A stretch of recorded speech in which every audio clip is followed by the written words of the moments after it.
I propose to start our work. I would like to invite the first speaker, Alena Denisyuk, from the other team. Alena Denisyuk, Yusef Salsalko, Yulia Moroz.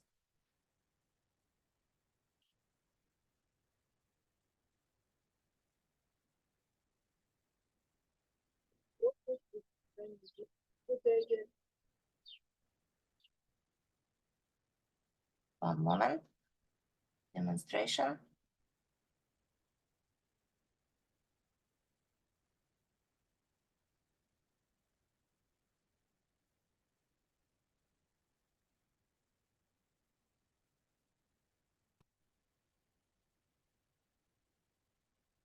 Colleagues, I am Elena Denisyuk and I would like to present the results of our research Creditworthiness Management as a tool for ensuring sustainable self-sufficient. Maybe add volume a little bit. Make it louder. Yulia Moroz. We are from Zhytomyr Polytechnic State University, Ukraine. Our research is devoted to the issues regarding the effectiveness of managing the creditworthiness of Ukrainian business, which involves significant financial resources to form necessary assets under debt obligations for economic operation. The research aims to define ways to enhance the management of creditworthiness within Ukrainian businesses based on scientifically substantiated factors that impact dealing with the enterprise's creditors. The main tasks of our research are presented on slide 3. Sustainable and self-sufficient business development is the most crucial factor for the existence of individuals, states, and territorial communities. In Ukraine, in 2022, the GDP amounted to 5,191.0 billion hryvnias, and the export of goods reached $44.1 billion. As of December 31, 2022, Ukrainian enterprises had accumulated 14.7 trillion hryvnias in assets from various sources for economic activities. The overall characterization of asset formation sources by structure and volumes and enterprises in Ukraine at the macroeconomic level based on the State Statistics Service indicators is provided in Table 1. Overall, the Ukrainian business sector exhibits a very high level, 72.9% of external obligations in forming its assets through account payable, including obligations to banking institutions, suppliers, state and local budgets and funds, employees and other creditors.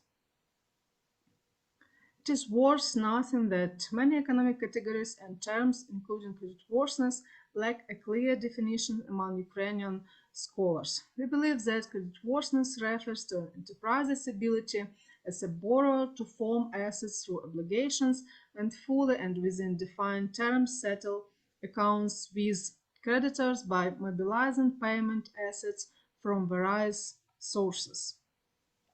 Assessing an enterprise's creditworthiness involves calculating two types, current or actual and potential or prospective. These two types of creditworthiness should be considered together when assessing the risk associated with the enterprise's ability to manage its obligations. We have used the factor analysis model in our research. The model allows for effective management of performance indicators that impact the fulfillment of existing and potential obligations and determine their role in shaping assets. The correlation analysis included a set of data regarding indicators of income, equity, payment assets, and liabilities of economic entities, the reporting of which is aggregated by the State Statistics Service of Ukraine according to the classifier of types of economic activity for the years 2013 and 2022, spanning a decade. Table 2nd.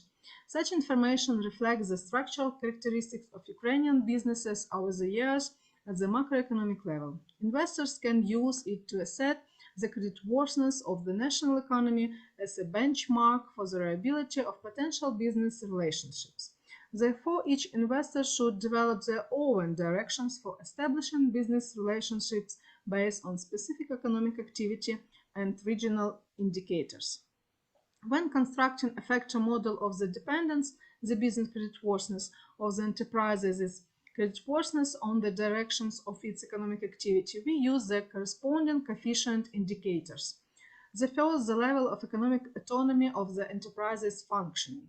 The second, the duration of the operating cycle of transforming assets into cash through technological process characteristic its transformation in the reversed equivalent of inventory turnover.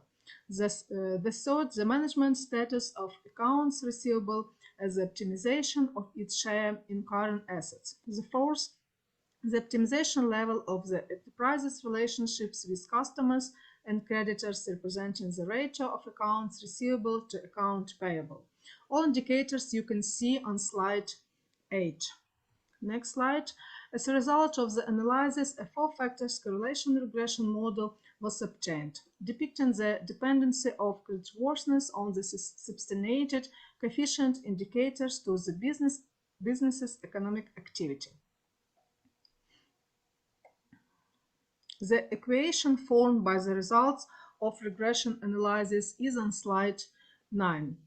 Overall, the statistical parameters of the model suggest that it is quite reliable and adequate for predicting business creditworthiness based on the selected independent variables. The obtained model allows us to conclude that improving the business's creditworthiness in the conditions of the national economy is ensured by increasing the autonomy of the economic operating process, reducing the time for transforming resources into goods needed by buyers, decreasing the share of accounts receivable in payment, means by converting it into more liquid assets faster with the growing process of income generation compared to the formation of debt obligations to resource supplies, which is a result of added value growth. Based on the results of our research, it is possible to identify measures to enhance enterprises' creditworthiness concerning the timely and comprehensive realization of sustainable development goals aimed at fulfilling current obligations to creditors. You can see it on slide 10. The higher the ratio between equity and the enterprise's liabilities, the more economically autonomous, stable, independent, resilient, and self-sufficient the enterprises is in its relationships with creditors. Enterprises with the higher proportions of equity in asset formation are considered more attractive to creditors, as they pose a lower risk of defaulting on debt obligations. The research has shown that optimization of the operational cycle of economic activities is an essential tool within the framework of effective enterprise creditworthiness management, with the inventory to net income ratio serving as an indicator. The smaller the amount of funds diverted to inventory formation, the greater the possibility of using them to repair debts. To define the key components of the enterprise operating cycle management model, the authors propose examine the mechanism of its formation. Figure 1. The management policy concerning the share of accounts receivable in payment assets is one of the most pressing issues for many Ukrainian enterprises. The need for more control over this aspect is often a cause of business crisis. The Ukrainian business practice indicated that the longer the term of accounts receivable, the lower the probability of full recovery. The quicker the repayment, the lower the risk regarding the enterprise's ability to settle its debt to creditors. While managing creditworthiness, it is essential to compare the current accounts receivable and account payable volume. The measures defined to ensure the creditworthiness of the enterprise will enable it to influence the achievement of sustainable development goals, but attaining a self-sufficient level of effective management and value addition. The 8, the 9, the 10, and 12. So, dear colleagues, during the report I presented to your attention the main results of our research. Our research prospects lie in providing scientific substantiations of enterprises' payment policy strategies concerning relations with buyers, informing accounts receivable and suppliers concerning debt obligations. Thank you all for the attention, and let's discuss.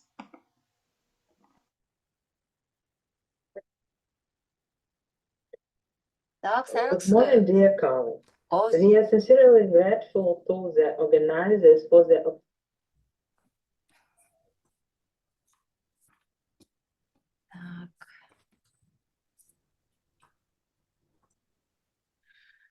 question for the speaker. You can also ask questions in the chat. Будь ласка. Could I ask you, Ms. Elena, thank you for a very interesting report, but I have such questions. You constructed a regression model, but some indicators like X2 and X3 have a negative impact to result. How do you explain this fact? Okay, thank you very much for your question. Thank you. We think that the indicate X2, it's the duration of the operating cycle of transforming assets into cash through technological process and other measures. And we think that this indicator can have negative factor to creditworthiness. Also, we have that the factors X3, the management status of accounts receivable as the optimization of its share in current assets. Also, it's possible that this factor can negatively influence to our main category economic, such as creditworthiness. So we think that our factor X1 and X4 must have positive influence, and these factors X2 and X3, it's possible that these factors has a negative influence.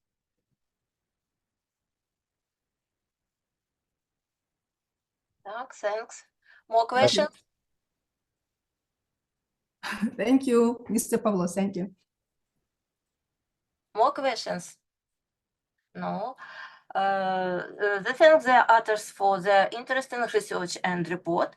The next speakers is Alla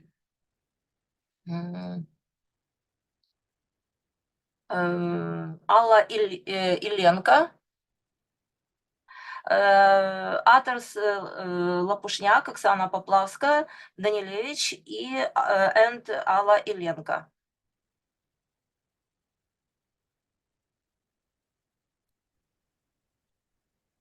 Greetings, dear colleagues. Good morning, dear colleagues. We are Good morning, dear colleagues.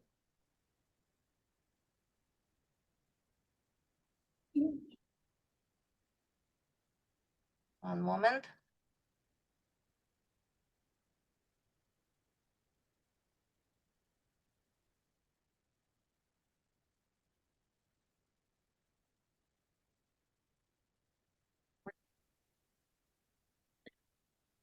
Good morning, dear colleagues.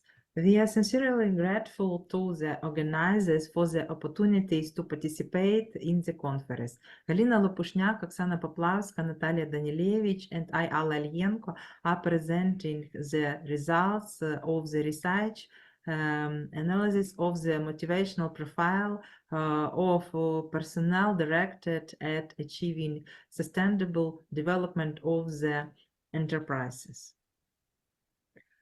One of the criteria for a candidate to choose a job is the implementation of social projects and the company's compliance with sustainable development goals. HR management based on the principle of green management and corporate social responsibility is becoming a key strategic HR management objective.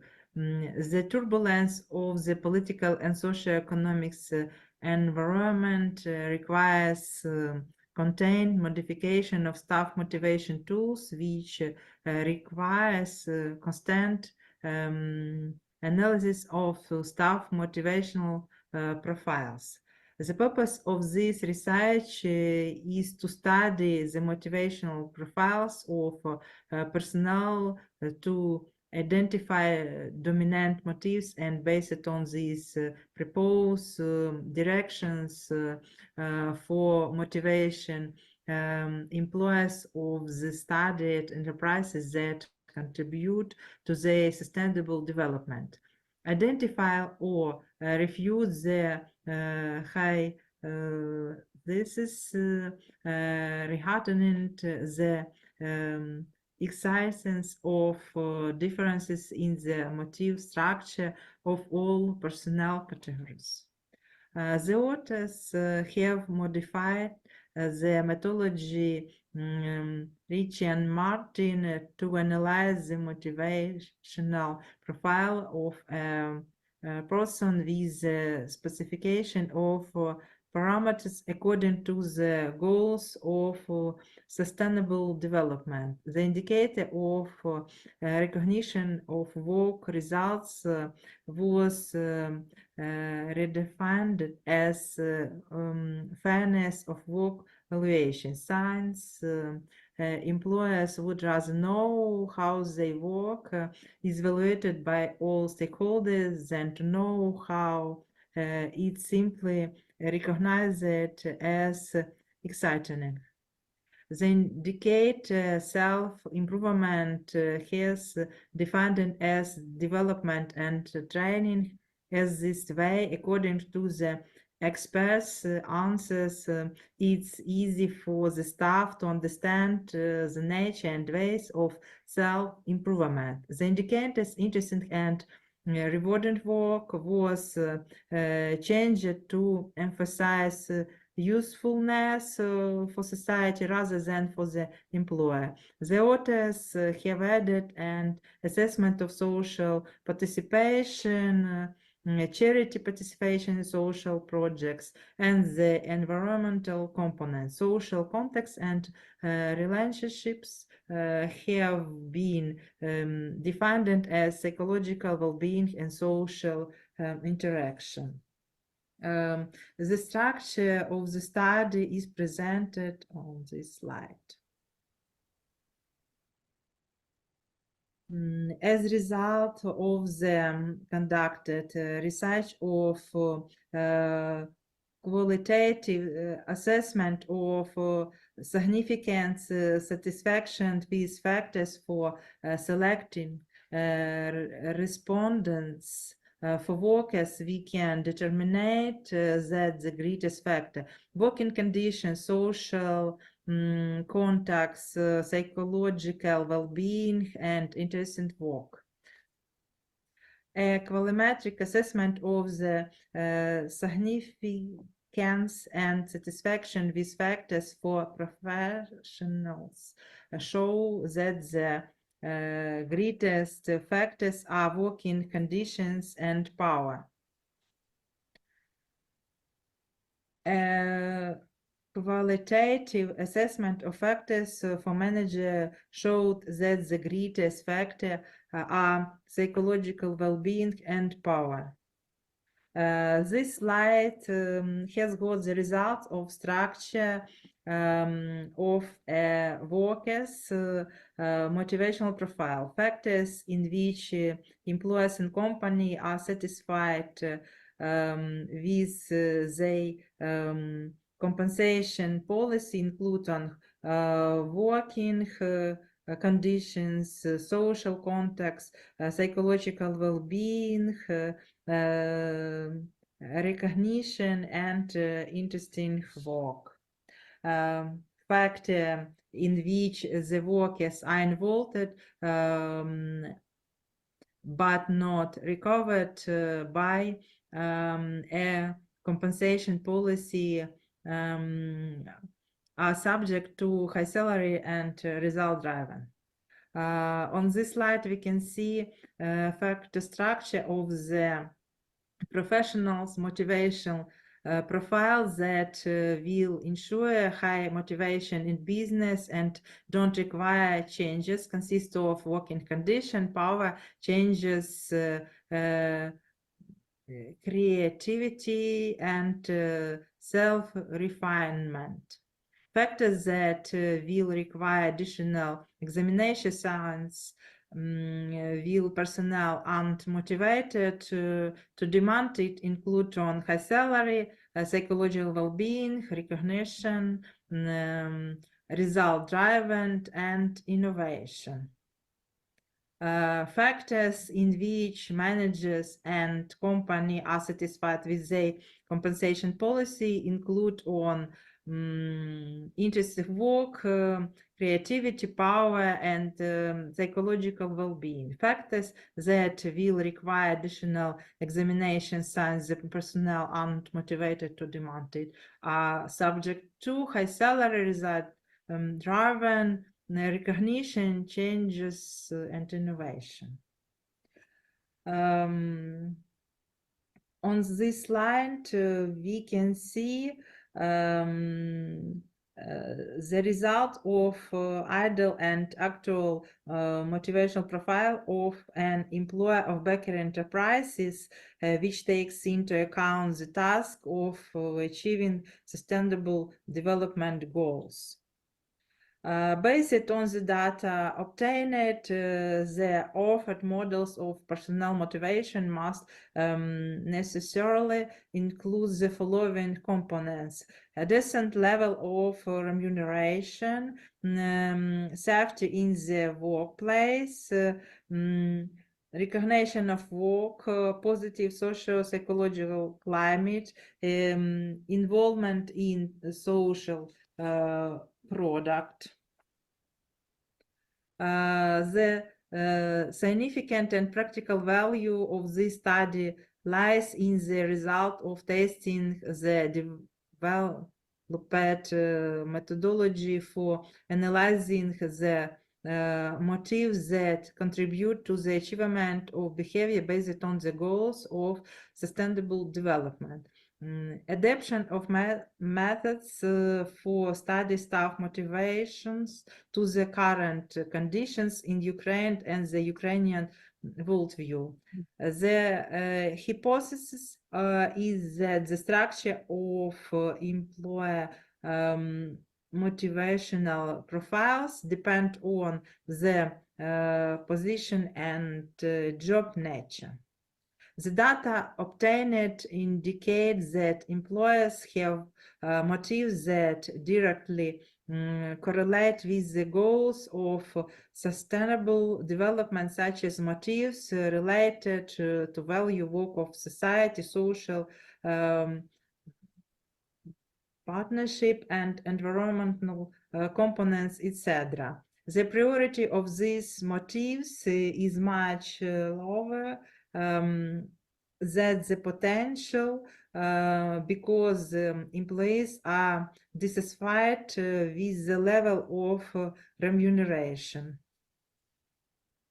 The current situation has rather increased the priority of safety motives and reduced interest in the motives of green management.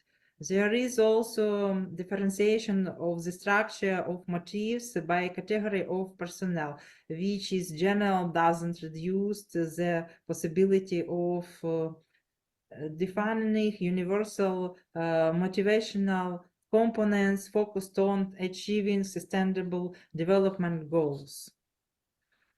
The future direction we can see on this slide. Thank you.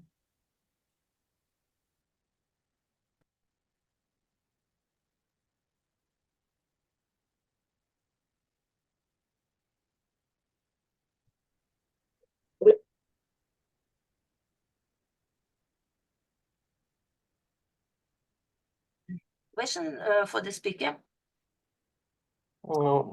Thank you for your presentation. I have a question regarding motivational profile you mentioned. Can you please explain a little bit in more detail what difficulties you had when researching it? Thank you very much for the question.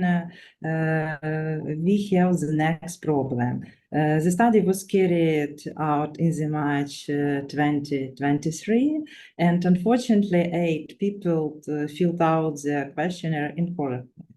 The indicators the complexity of the study for employees. Therefore, to clarify some results and identify links with the goals of sustainable development. The following was corrected. Firstly, an express survey in the focus group, it's 10% of the sample corresponding to the structure of enterprise personnel and participant in the first survey of enterprises participating in the study in June 2023, which made it possible to formulate the goals of sustainable development for these enterprises.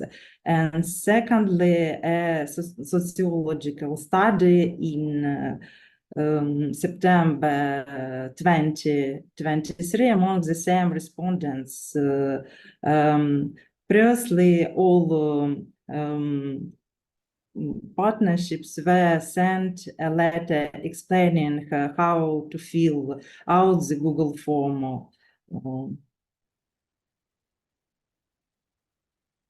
Thank you. More questions?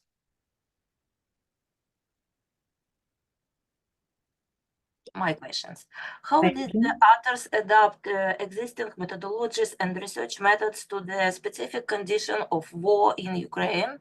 And what were the key findings regarding the motivation profiles of employees in bakery enterprises? Thanks. Yes, it's good questions. In these conditions, enterprises had a problem with motivation because these enterprises had in occupation, and as a result, managers in this company had problem with motivational profile. In bakery industry, we know enterprises have low wages, and as a result, it is not a main indicator in motivation. In war conditions, we have other factors which influence on motivation profile, such as social links between colleagues, different social components of well-being, etc. As a result, managers in this company must find to result for new form of motivation in these enterprises. Thanks. More questions? No. Thanks, speaker. Thanks, authors. And next speaker, Остапчук, Орлова, Денисюк, Бирюченко.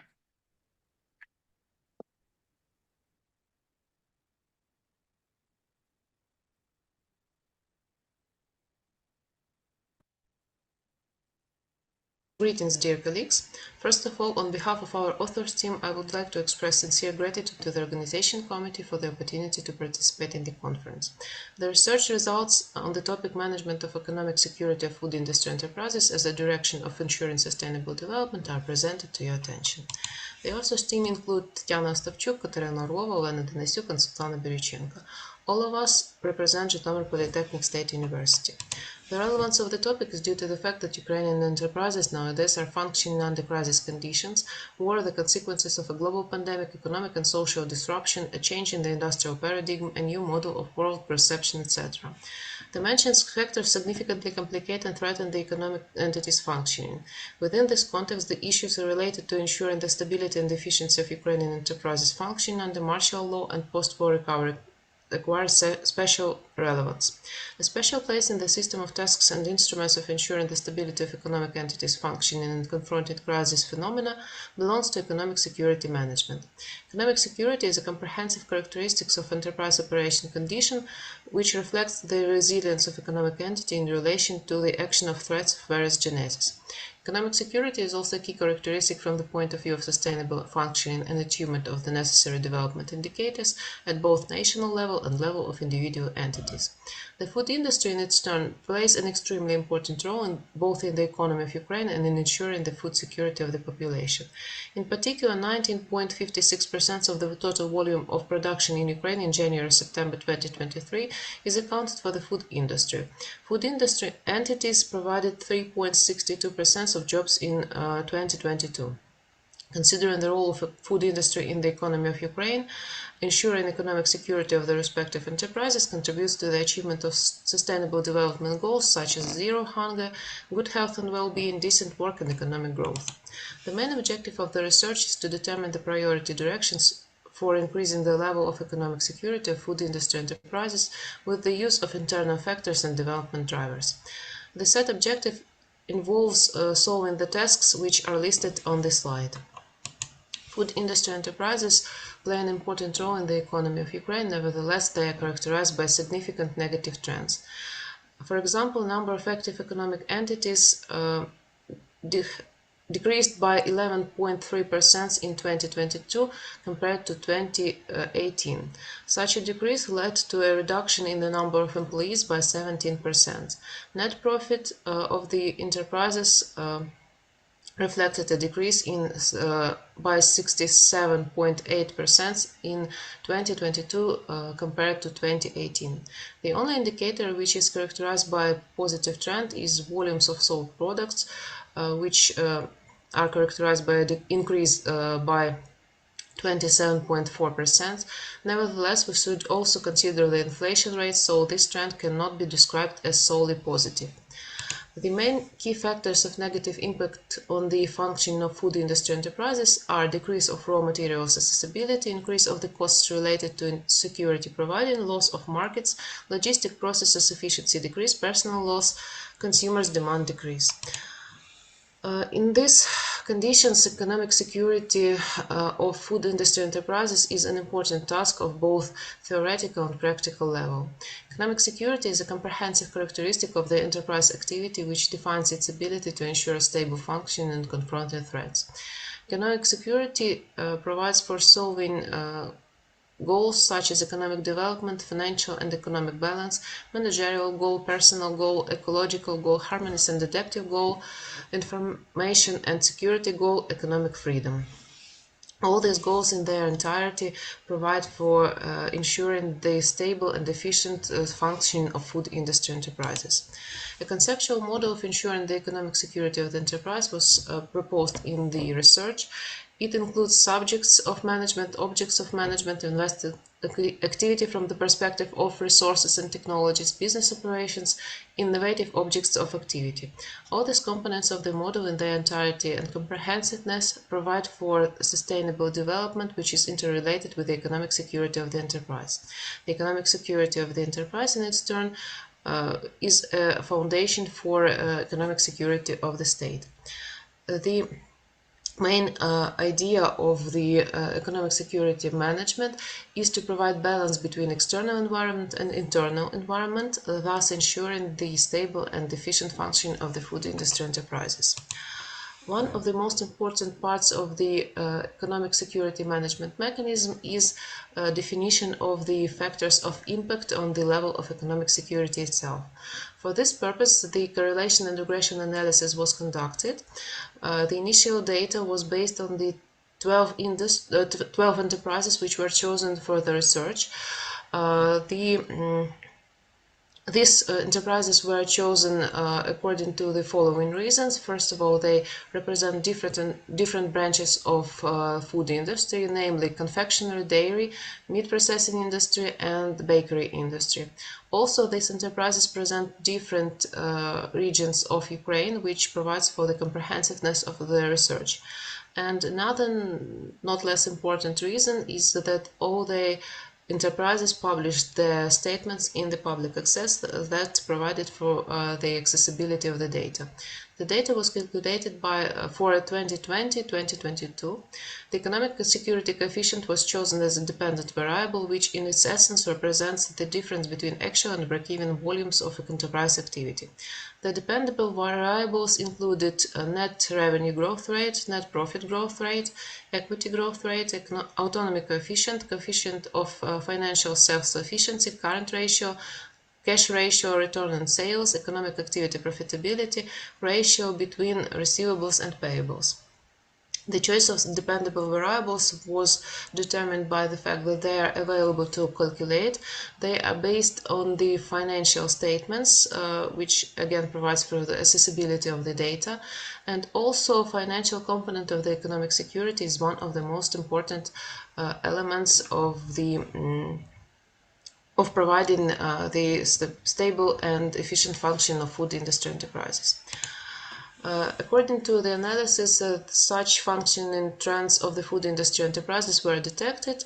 A significant number of enterprises, namely 6 out of 12 studied, have a decrease in the level of economic security in 2022 compared to 2020. A large part of the enterprises is characterized by a low level of financial stability.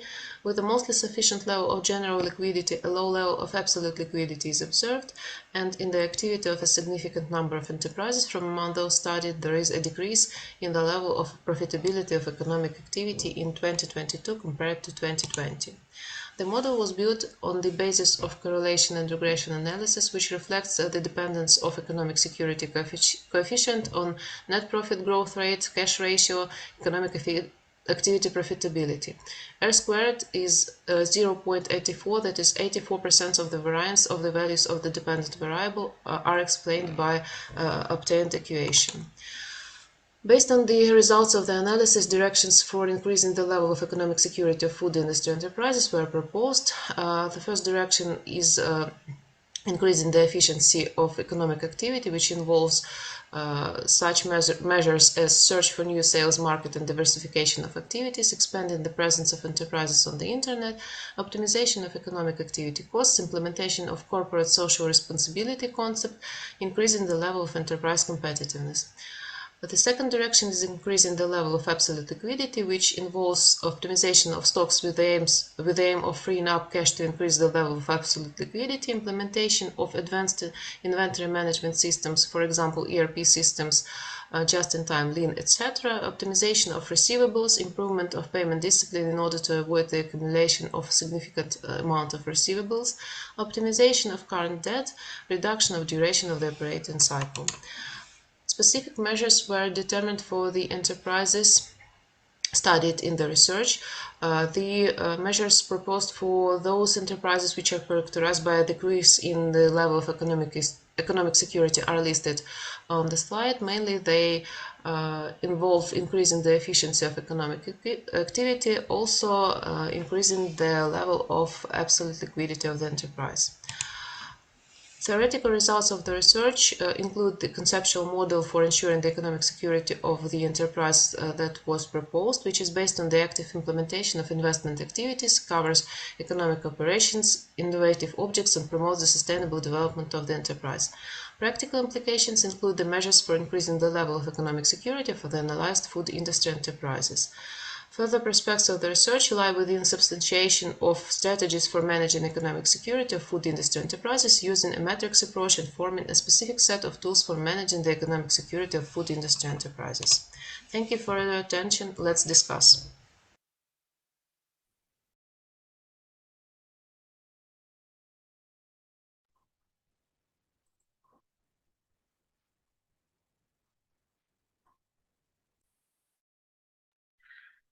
Thanks. Question for the speaker? Could I ask you very interesting, very important studies, because the issues related to food security, economic security for food industry, very important in such conditions of Russian aggression. But I have some questions. First of all, you use research, but your model contains only three indicators. What the reason to include such indicators in your model? And a second question, how can you calculate or how can you obtain a variable Y, a resulted variable, economic security level?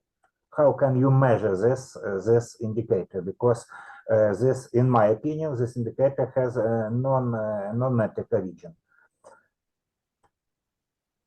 Greetings, dear colleagues. Thank you for your questions.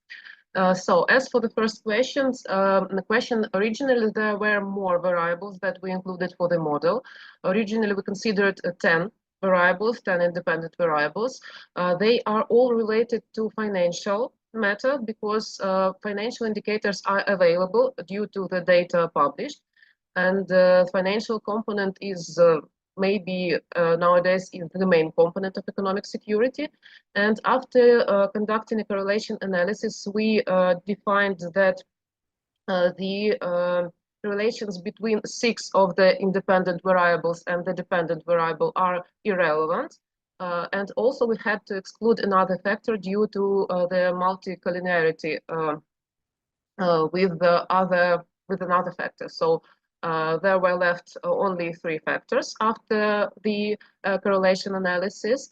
As for the calculation of the level of economic security, there are numerous approaches to the calculation of such an indicator.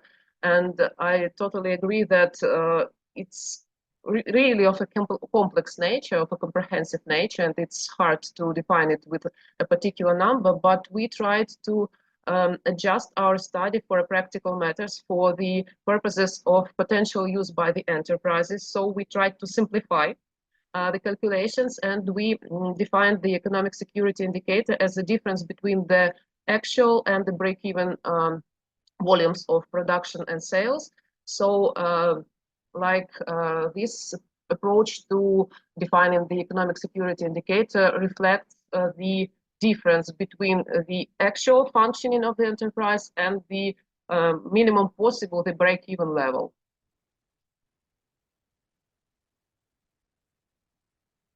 Thank you. And one more question, will you forecast the level of economic security for the future using your model? I'm sorry, can you repeat the question, please? Will you forecast the level of economic security? Thank you. We did not forecast it within this research. We did not form the forecasts, but we believe it is appropriate to do such a thing in the future. And it's a prospect of our further research together with the substantiation of practical measures using the matrix approach according to the level of economic security and to instability of the external environment. Thank you. Thank you. Thanks. More questions? No. We thank the authors for the interesting report and research. Next speaker, Галина Бережна. Authors Галина Бережна, Hanna Danilchuk, Oksana Kovtun, Tamara Ivanova.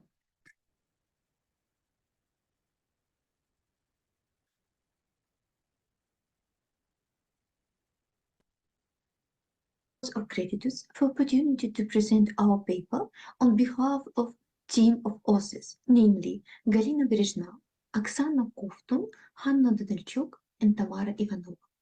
Our topic is project sustainability and sustainable project management in time of crisis, exploring the Russian-Ukrainian war context. Main sections of our papers and some focus points of my today presentation are on this slide.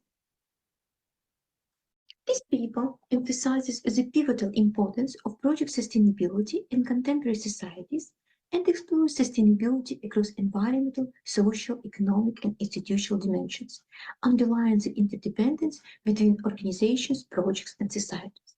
And all these points are underlined in the first part, in the first section, overview of project sustainability. Next section, key concepts in sustainable project management, describes the key concepts: sustainability's relevance, shortcomings in professional standards, potential transformation and holistic approach and models. Next session presents the results obtained from the analysis of the impact of the crisis on project sustainability and sustainable project management in the context of the Russian-Ukrainian war in 3 dimensions: theoretical, exploring its relation to sustainability concept and project sustainability, internal and external, examining its impact on national and global sustainability. And finally, the first section, sustainability for Ukrainian projects in time of crisis, highlights the key points, pointing the multifaceted challenges and considerations associated with sustainable project management in the context of the Russian-Ukraine war, emphasizing the need for tailored approaches, principles, and ongoing research to address the unique circumstances and contribute to long-term reconstruction and development.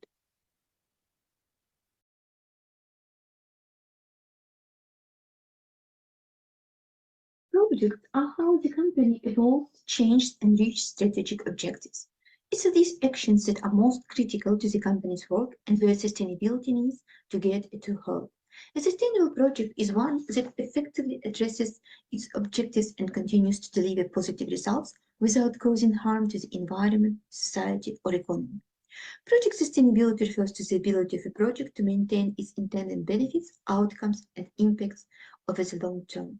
Key elements of project sustainability include not only environmental, social, and economic sustainability, but institutional sustainability and cultural, as well also in stakeholder involvement and long-term impact. 4 main factors were proposed that should be prioritized in the delivery of the sustainable project: human factors, data and analytics, broader impact, and indivisibility.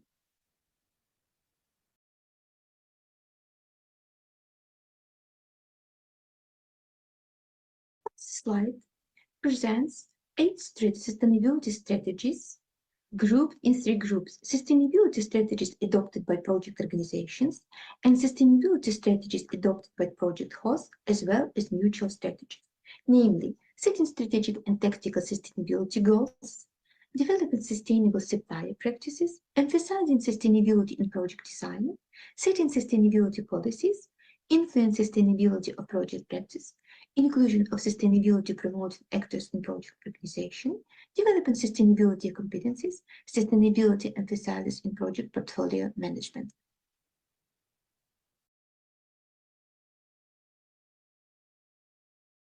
Sustainability in project management reflects a commitment to responsible and ethical practices that align with global sustainability goals. It requires a holistic approach that balances economic, social, and environmental considerations throughout the project lifecycle. Sustainability in project management involves incorporating all these things with the triple bottom line. Traditional project management methodologies focusing on time, cost, and quality may not adequately address the 3 goals of sustainable development. To bridge this gap, a sustainable project management star integrating the triple bottom lines in the iron triangle of project management was created. The sustainable project management star emphasized the integration of the 2 basic models to successfully incorporate sustainability into project management.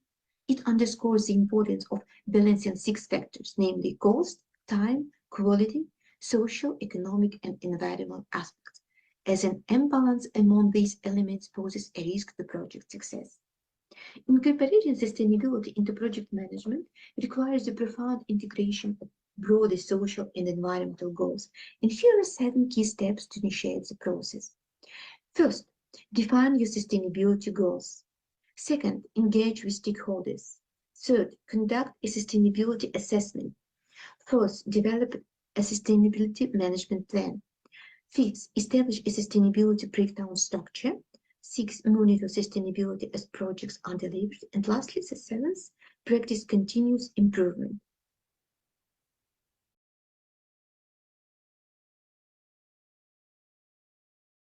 The success of project sustainability efforts may depend on the specific context.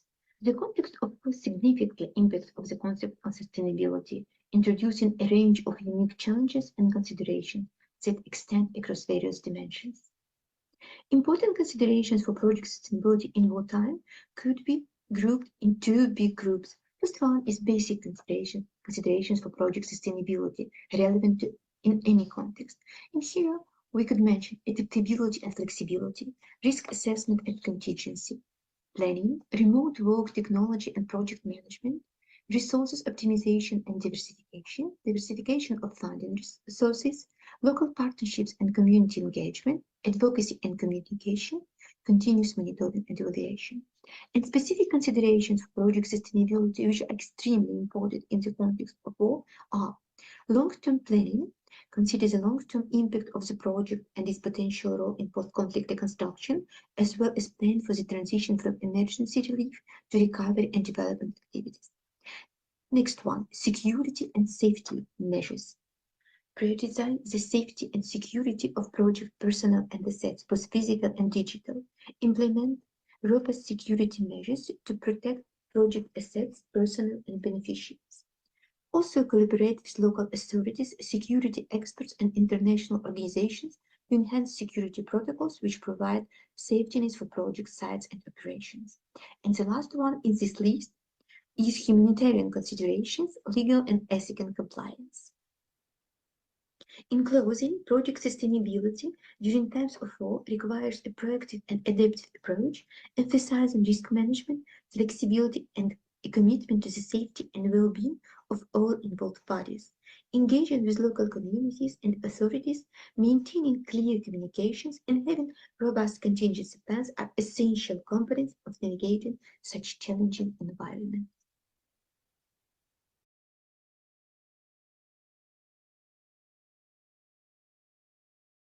The Russian-Ukrainian war presents a complex and sensitive context for project sustainability.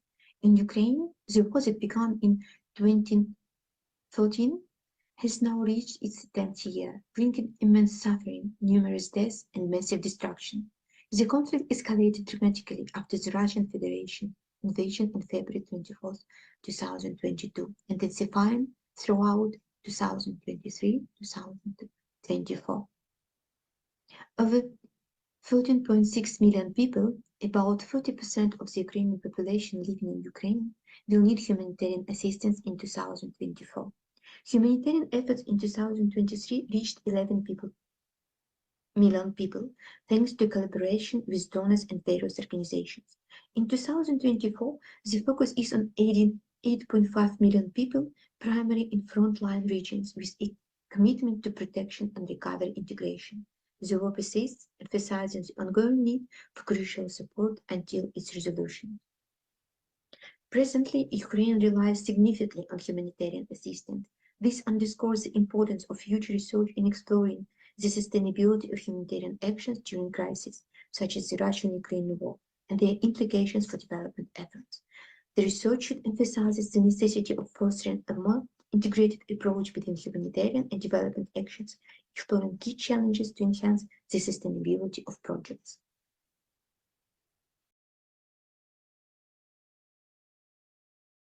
Sustainability for Ukrainian projects in the context of the Russian-Ukrainian war involves addressing unique challenges arising from the ongoing conflict. The war significantly impacted various aspects of Ukrainian society, including the economy, infrastructure, environment, and social fabric. Here are key considerations for sustainability of Ukrainian projects in the conditions of the Russian-Ukrainian war, including, first one, humanitarian assistance, immediate needs project should address urgent humanitarian needs of affected populations, including displaced persons, refugees, and communities directly impacted by the conflict. And this one also is important consideration of humanitarian actions sustainability. Second one, infrastructure rehabilitation and resilience. Rebuilding infrastructure and resilience planning, incorporating resilience measures to ensure the rebuilt infrastructure can withstand potential future challenges of conflict-related disruptions. The third one, addressing environmental impact. Projects need to consider the environmental consequences of the conflict, including potential contamination from military activities or damage to ecosystems, and implement remediation efforts where necessary. First one, supporting local economies. Sustainable projects should contribute to the economic recovery of affected regions by supporting local businesses, creating job opportunities, and fostering economic resilience. The fifth one, security and safety measures. Given the ongoing conflict, projects must prioritize the safety and security of project personnel, communities, and infrastructure. This includes implementing measures to protect against potential risks associated with the conflict. The sixth one, social cohesion and community building. Projects should focus on rebuilding social cohesion, fostering community resilience, and addressing social divisions that may have arisen due to the conflict. The seventh, education and skill development. Supports educational initiatives and skill development programs to empower individuals and contribute to long-term human capital development. Eighth, international aid and cooperation, encouraging collaboration with international aid organizations and partners to leverage resources, expertise, and support for sustainable development in post-conflict areas. Ninth, preservation of cultural identity. Efforts to preserve and promote cultural heritage become crucial, as the conflict may have led to the destruction of historical sites and traditions. 10th, promoting rule of law. Sustainable projects should contribute to the establishment of the rule of law and support transitional justice efforts to address past injustice. 11th, psychological rehabilitation. Projects should include elements of psychosocial rehabilitation to help individuals and communities cope with the psychological impact of the conflict. And the last one, environmental and social impact assessment, incorporating comprehensive environmental and social impact assessment to understand and mitigate the potential negative consequences of projects in conflict-affected areas. It is necessary to strengthen the sustainability component of projects and project management in Ukraine, considering current development from research and practitioners, the context of war, and the imperative of project literacy.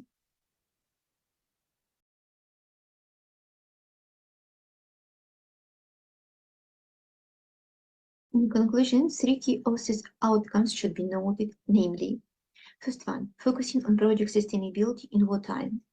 It involves recognizing the importance and need for a new perspective on sustainability in times of crisis, with a focus on project sustainability in wartime. Therefore, the authors have argued for further research into the unique challenges faced by Ukrainian communities when implementing projects in the context of the Russian-Ukraine war, as well as exploring effective strategies to overcome these challenges from a sustainability perspective. Additionally, the authors suggest that this research could have broader implications for both regional and global contexts.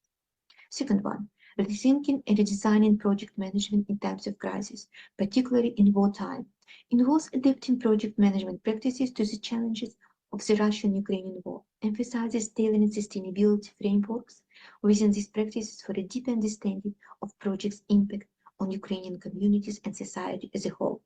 Also, the authors have stressed the importance of education and training for project managers, both formal and informal, with a focus on sustainability concepts and methodologies.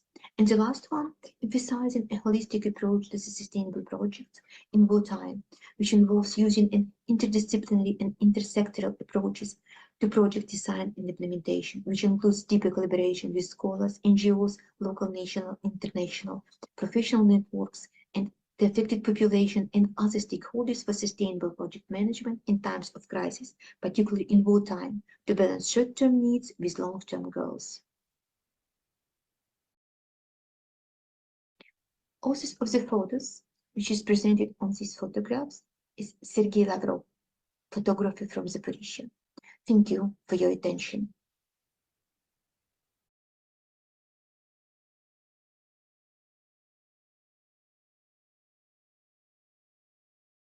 On sustainable futures, environmental, technological, social, and economic matters.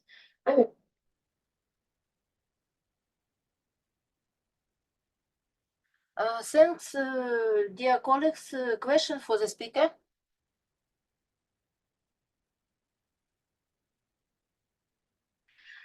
I cannot ask question because I am one of the authors. Question? No question. This is the authors for the interesting research and paper. I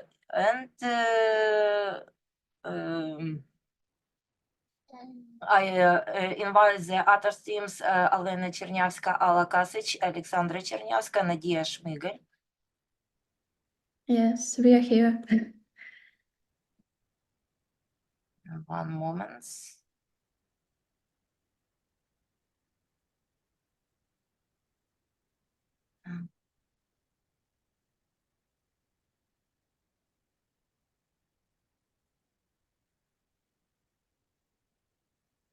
Alexandra Chernявska from Kyiv National University of Technology and Design.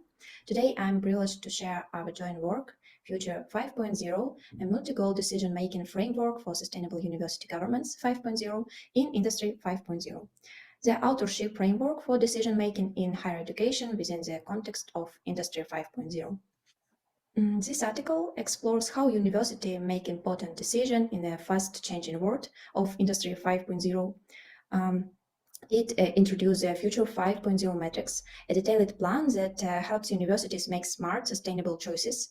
This matrix combines different important areas like technology-powered, human-centric, sustainable, innovation-driven, and global engagement, with an essential aspect like being future-oriented, user-centered, technology-integrated, having unique ecosystem leadership, being research-responsible, and focusing on entrepreneurship. The article describes a clear method for using the metrics, focusing on a complete approach that balances immediate actions with long-term goals. It talks about the challenges and special details of using such a complex tool in the ever-changing world of higher education, the flexibility of metrics, its involvement of different people, and its fit with Industry 5.0 are closely looked at. The article shares through on how the metrics can change the way universities plan and govern, while recognizing that ongoing changes and environment from different people are necessary in this constantly changing environment. This study presents a new way of combining many aspects into one decision-making framework, showing the metrics as a vital tool for universities that want to succeed in the time of Industry 5.0 and beyond. The development of the Future 5.0 metrics is deeply motivated by the European Commission's strategic visions, which emphasize the transition towards a sustainable, resilient, and human-centric industry. Key documents have shared our understanding and approach. Transformative vision for Europe, human-centric and resilient industry, sustainable Europe by 2030, Europe's digital decade, and initiative on Web 4.0 and visual words. These documents collectively provide a robust foundation for the Future 5.0 metrics, steering our efforts to synchronize higher education governments with the objectives of Industry 5.0. Our frameworks aims not only to adapt to these strategies, but to actively lead in cultivating an educational ecosystem that is innovative, sustainable, and deeply integrated with technological and social progress. In an era marked by rapid technological advancements and significant societal shifts, governments, industries, and universities face unprecedented challenges. Industry 5.0 introduced a paradigm that emphasizes not just automatization and efficiency, but also incorporates essential values such as sustainability, resilience, and human-centric approaches. This new individual model impacts how educational institutions must operate, necessitates a shift towards more integrated and strategic governments. Traditional decision-making framework in higher education often lag behind in addressing the dynamic demands of Industry 5.0. Our research identified a critical need for a framework that not only embraces technological innovation, but also prioritize ethical consideration, environmental sustainability, and personal well-being. The Future 5.0 metrics has developed to meet these needs by providing a structured yet flexible approach to university governments.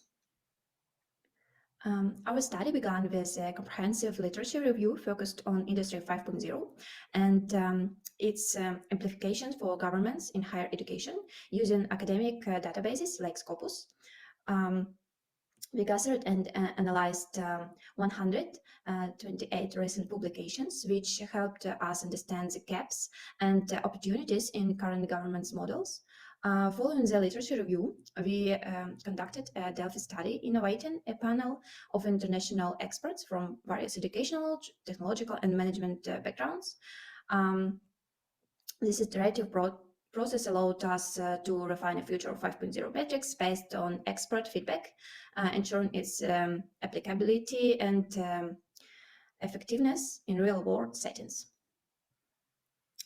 Based on the clustering of research-related keywords associated with Industry 5.0 and Society 5.0, 5 strategic patterns for Future 5.0 have been established. Such strategic patterns: technology-powered, human-centric, sustainable, innovation-driven, global engagement.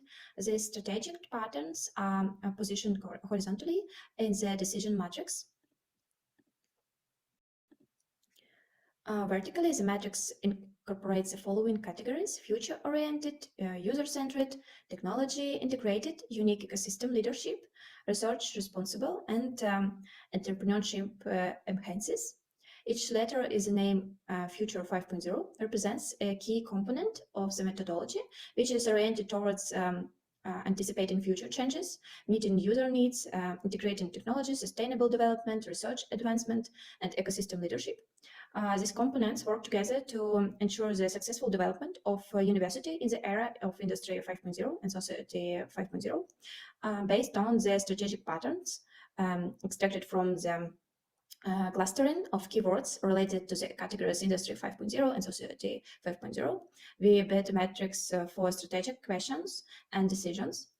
Each strategic pattern represents key aspects that universities can consider in their strategy to adapt to future demands, including changes in technology and societal environment. Each pattern consists of 2 aspects: a long-term goal and immediate actions that need to be taken to achieve that goal. The long-term goals describe how university can adapt to changes in technology and societal expectation in the future. The actions specify specific steps that can be taken currently to start moving toward these long-term goals. For example, this table 2. The strategic decision-making process in higher education involves several interconnected stages aimed at aligning institutional objectives with contemporary challenges and opportunities. At its core, this process integrates the identification of strategic focus areas, evaluation of vertical components, establishment of long-term goals, prioritization of actions, implementation with monitoring, feedback, solicitation, alignment, periodic review, documentation, and communication of decisions. The intersection of horizontal patterns with vertical components allows for a nuanced understanding of how different strategic areas interact with functional aspects of university governance and management. This intersection helps to identify areas where strategies may overlap, complement, or conflict with each other. For instance, a technology-powered approach, horizontal, might need to be aligned with both future-oriented and research-responsible components, vertical, ensuring that technological decisions are not only innovative, but also sustainable and ethically responsible. Each cell in the metric combines a strategic pattern with a functional component, leading to specific actionable insights. For example, under technology-powered and future-oriented, a university might decide to invest in emerging tech trends. You can see part of the table 3 at the slide. Full table will be available in our paper. The Future of 5.0 Metrics is a strategic tool designed for multi-purpose decision-making by interacting 5 strategic decisions and 6 functional components. This alignment facilitates consideration of various factors in strategic decision-making and adaptation to rapidly evolving trends. The metrics strategic directions: technology-powered, human-centric, sustainable, innovation-driven, goal engagement, integrated with functional categories, including future-oriented, user-centered, technology-integrated, unique ecosystem leadership, research responsible, and entrepreneurship enhances. This structure supports informed, holistic decisions and foster a future-oriented governance approach. Its vertical and horizontal components offer a comprehensive view of each decision impact, balancing immediate action with long-term strategic goals, thus enhancing organization adaptability and resilience. The future 5.0 metrics is not a static tool, but a living framework that evolves as new challenges and technologies emerge. We are committed to ongoing research to refine and adapt the metrics, ensuring it remains relevant and effective. Thank you for your attention. I look forward for your question and fruitful decision how we can collectively move towards a sustainable future in higher education.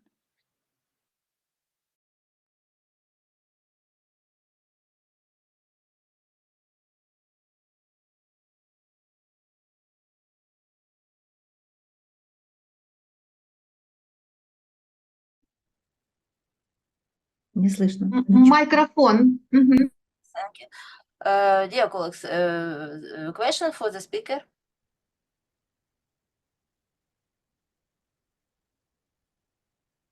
My question. How does the future 5.0 matrix address the challenge and complexities of strategies decision-making of higher education institutions amidst the repeat evolution characterized by Industry 5.0? Back to web slide. Thank you very much for your question. And good morning to everybody. Thank you very much for your attention. First of all, we based on strategy of European Commission that adopted new initiative, transition to Web 4.0 and creating a new concept of Industry 5.0 and a new concept of governance, how we can manage processes not only in government but also in governments and the level of organizations and universities, and what is the changing we expecting for. And if you can see now, first document, Industry 5.0 Transformative Visions for Europe, Governing System Transformations toward a Sustainable Industry. And its publication of Directorate General for Research and Innovation. And a lot of new things was published that we have to learn and we have to develop. And for go ahead with this multi-goals development and that covers such different directions as sustainability, as technology transformation, as goals of universities to facilitate entrepreneurship ecosystems.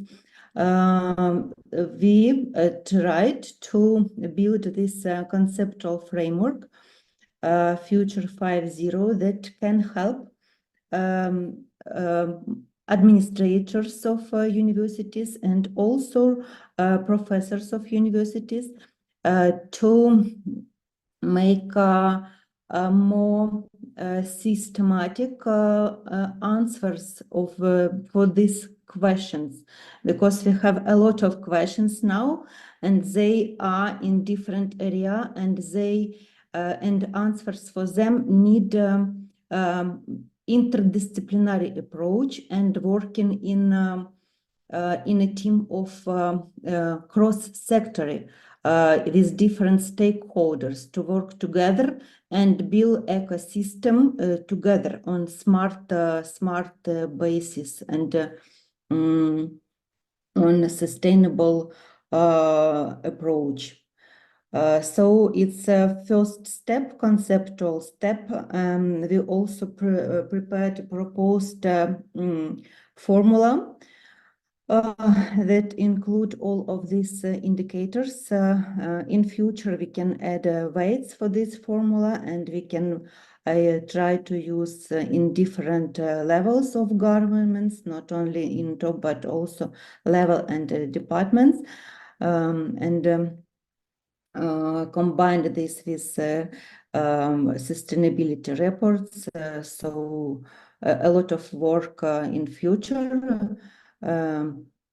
But we understand this future 5.0 as a conceptual framework for start decision making on conceptual level, systematic level that include all necessary drivers that we found on the base of analysis recent publications in Scopus and recent strategies, and not only European, but also Asian. We used Society 5.0 strategy. It's from Japan government strategy. So it's conceptual framework that can help us to make decision and include not only long-term, but also actions that we have to do just now. Think about this in a different level to make a joint general decision. Thanks. More questions? I have a question. Maybe do you have a practical testing of your metrics of your maybe for your institution? Thank you very much. Thank you very much. I cannot see name. Pavlo. Thank you very much. We did not test on the level of university, but we did test on the level of project. We use European Commission frameworks for innovation projects and create project proposals for maybe you know Erasmus Plus, Key Action 2, Alliance for Innovation and Capacity Building. So we used this framework for design a project proposal. And in future, of course, we would like to use this framework in institutional level, but it's plan for realization. Now we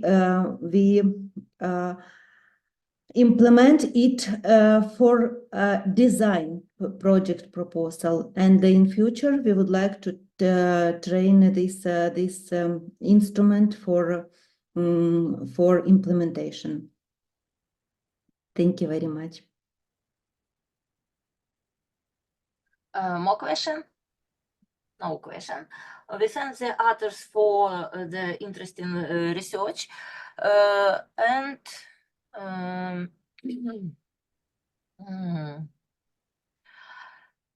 I would like to invite Victoria Vostrikova to speak.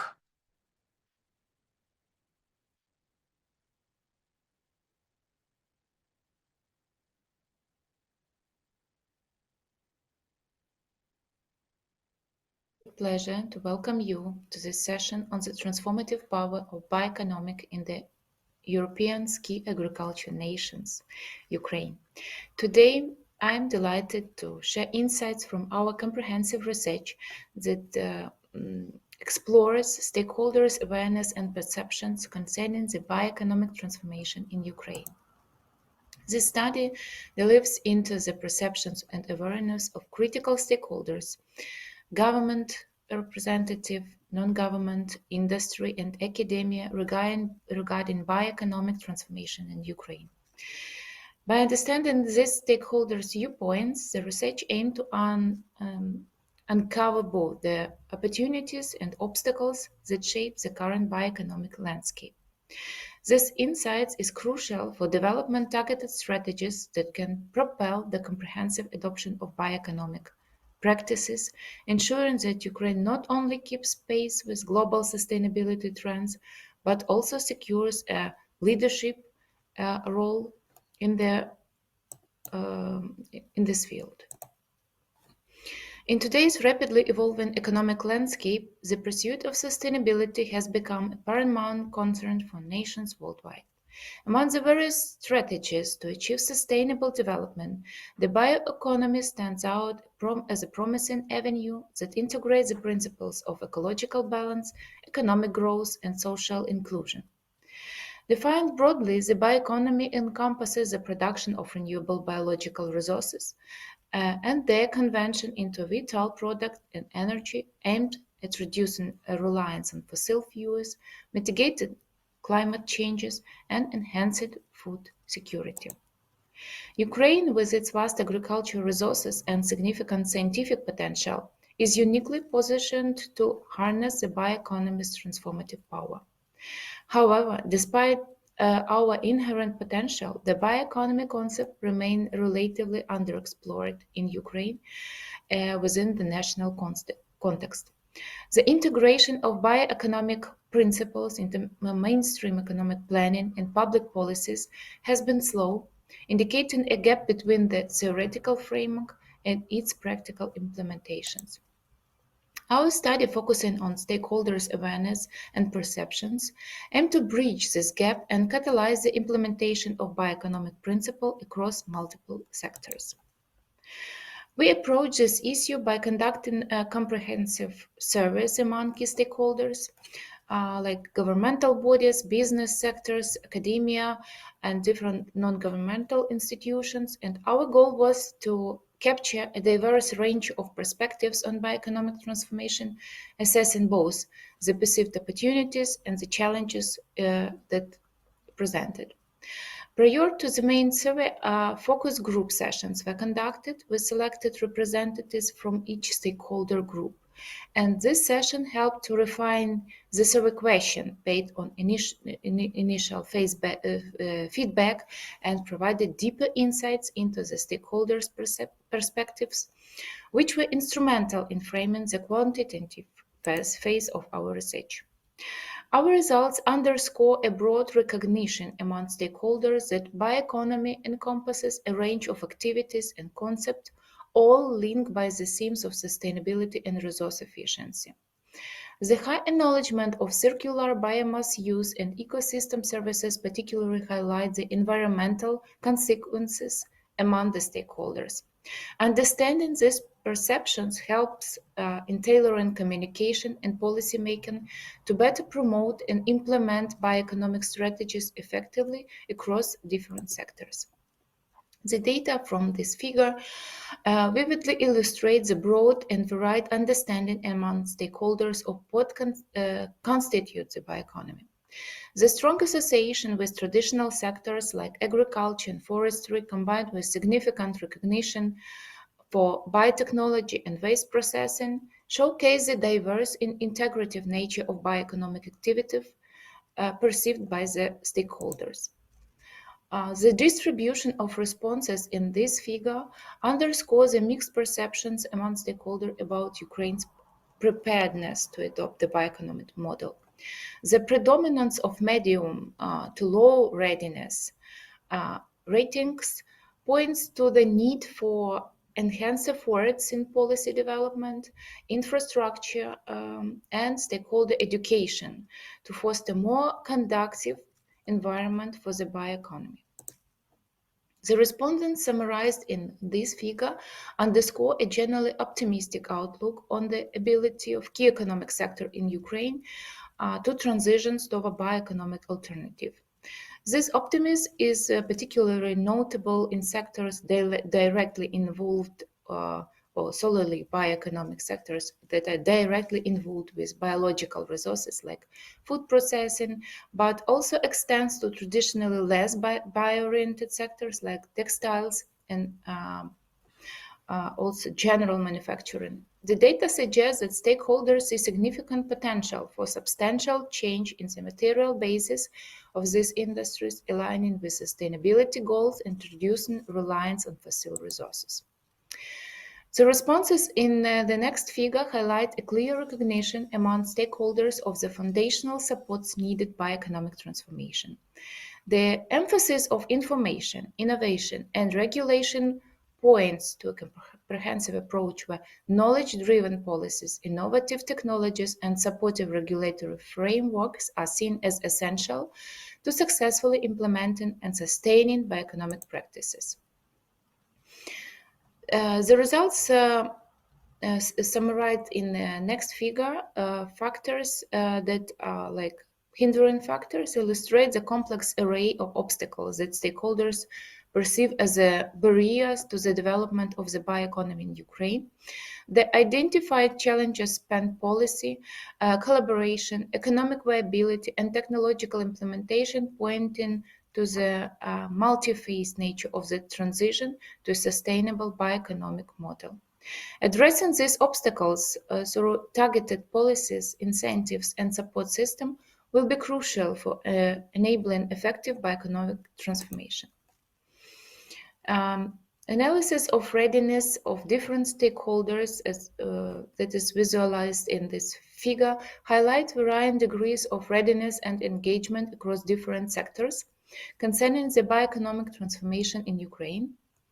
While there is not notable enthusiasm and some level of preparation, particularly in the scientific and innovative sector, significant portions of industry and government sector still need to be more confident or feel adequately prepared for such a transition. This discrepancy underscores the need for targeted educational and support initiative to evaluate readiness and participation across all sectors that is critical to bioeconomy development. Our research into bioeconomic transformation in Ukraine has highlighted both the substantial potential and the significant challenges facing this pivotal shift. Stakeholders recognize the critical growth possibilities in sectors like bioenergy and agriculture, but gaps in awareness and lack of a unified vision impediments in this progress. Environmental benefits are well acknowledged, yet risks such as biomass availability and technological readiness purpose significant hurdles. To address these challenges and capitalize on the opportunities, it's essential to enhance stakeholder communication, education, as well as education to bridge awareness gaps. Aligning national policy and investing in innovations and technology will support the foundational shifts needed for successful transformation. Promising and prominent international collaboration and creating supportive infrastructure are also crucial steps towards building a resilient bioeconomy. Furthermore, fostering public-private partnership can provide the momentum needed to advance this agenda effectively. By embracing these strategies, Ukraine can not only overcome the obstacles to bioeconomic transformation, but also set a sustainable and prosperous course for its future economic green development. Thank you for your attention, and I look forward to engaging with you during Q&A sessions, and I encourage you to read our full paper for a deeper understanding of the transformative potential of the bioeconomy in Ukraine. Thank you.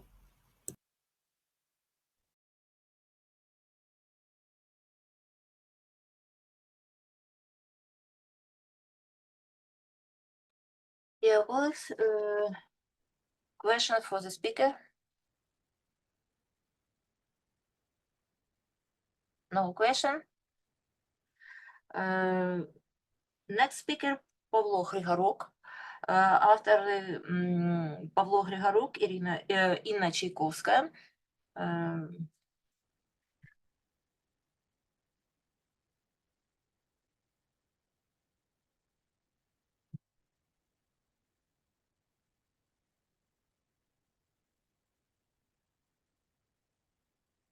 Afternoon, dear participants of the conference. Your attention is presented to the research on the topic forecasting the development of the circular economy in Ukraine, which was carried out by scientists from the Khmelnytsky National University, Ukraine, namely Inna Chaikovska, Pavlo Grigoruk, Oksana Proskorovich, Katerina Gorbatyuk, and Alexander Valkov.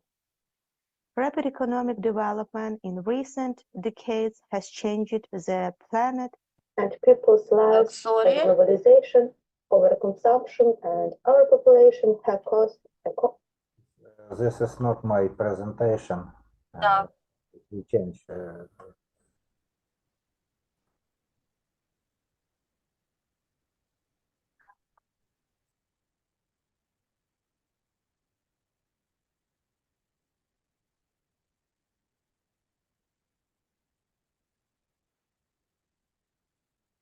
Dear colleagues, let us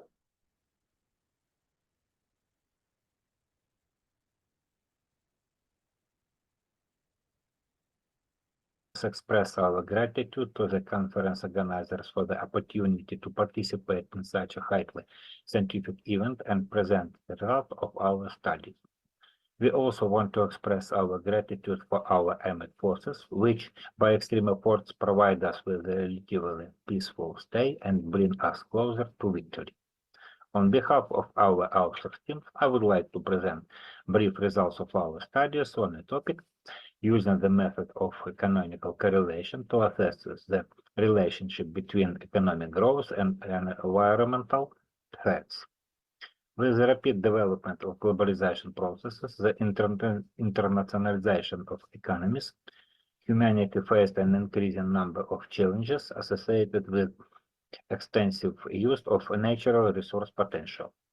This leads to its uncontrolled depletion, significant social stratification in society due to uneven access to resources, a decrease by biodiversity and productivity of geoecosystems, and deterioration of environment. The solution of this task is the transition to balanced, sustainable development, which combines the even development of economic, ecological, and social aspects of society's development and determines the global priorities of social growth. In this regard, there is an objective need to study the relationship between indicators of economic development and factors cost threats of environmental safety to identify cost and consequences and to determine the nature of intersection between these indicators. The application of scientific approaches and modern analytical tools of economic and mathematical modeling to data analysis which contribute to the development of necessary strategic decisions and reducing ecological and economic tension, preventing the catastrophic consequences of the global ecological crisis. The purpose of the study is to identify the degree of correlation between a set of indicators of economic development and a set of indicators reflecting environmental threats. To achieve the goal, the following tasks were set and solved, presented on this slide. Problems of the interaction of economy and ecology in context of achieving sustainable development goals have been reflected in research of wide range of scientists. Among the dominant direction of research in this field are assessment of the relationship between the development of agriculture, GDP growth, and waste generation, assessment of the relationship between development of socio-economic system and of the ecological system, at both at the national and regional levels, development of an environmental policy mechanism, determine economic development strategies for business structure in context of ensuring environmental safety. Scholars use them really to a wide range of research methods to solve these problems presented on this slide. There are thorough results that illustrate the presence of close relationship between indicators of economic development and environmental threats. At the same time, it should be noted that environmental threats are usually assessed based on a single indicator, particularly the volume of carbon dioxide emissions. Therefore, We use the method of canonical correlation, which allows us to estimate the correlation between a set of indicators of economic development and the set of indicators reflecting environmental threats. Consider the model of canonical correlation analysis in the common form. Let the resulting indicators y1, y2, and yk be influenced by factors x1, x2, xn. Let's write the linear combination of initial indicators in the form of canonical variables u and v, like formula 1, or in the matrix form, like formula 2. To calculate the canonical correlation coefficients, we use the extended correlation matrix of indicators like formula 3. Assuming that the canonical variables are standardized and expression for calculating the canonical correlation coefficient has the form of formula 4. Finding the maximum of this function is a problem of finding the conditional extremum and can be solved using the method of Lagrange multipliers. As a result, we get the equation like formula 5. It follows from this equation that the problem of finding the coefficients of vector B is reduced to the task of finding the eigenvectors of matrix S, like formula 6. The coefficients of matrix A can be found using formula 7. Since the goal of the method is to find combination with the largest value of canonical correlation coefficient among all eigenvalues, the largest one should be selected for calculation like formula 8. Let's consider the application of the method in the context of research task. The author's consideration regarding to macroeconomic indicators of economic growth and indicators of environmental threats, and the result of the analysis of other researchers allow us to select such indicators that reflect on this slide. The study was conducted for the world countries according to the World Bank data.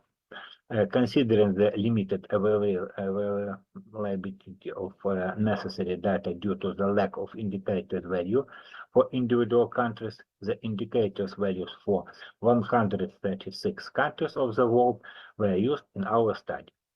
We also considered that starting from the 2021 statistical data as available for many indicators selected for the study. Therefore, we limit our study to data for 2020.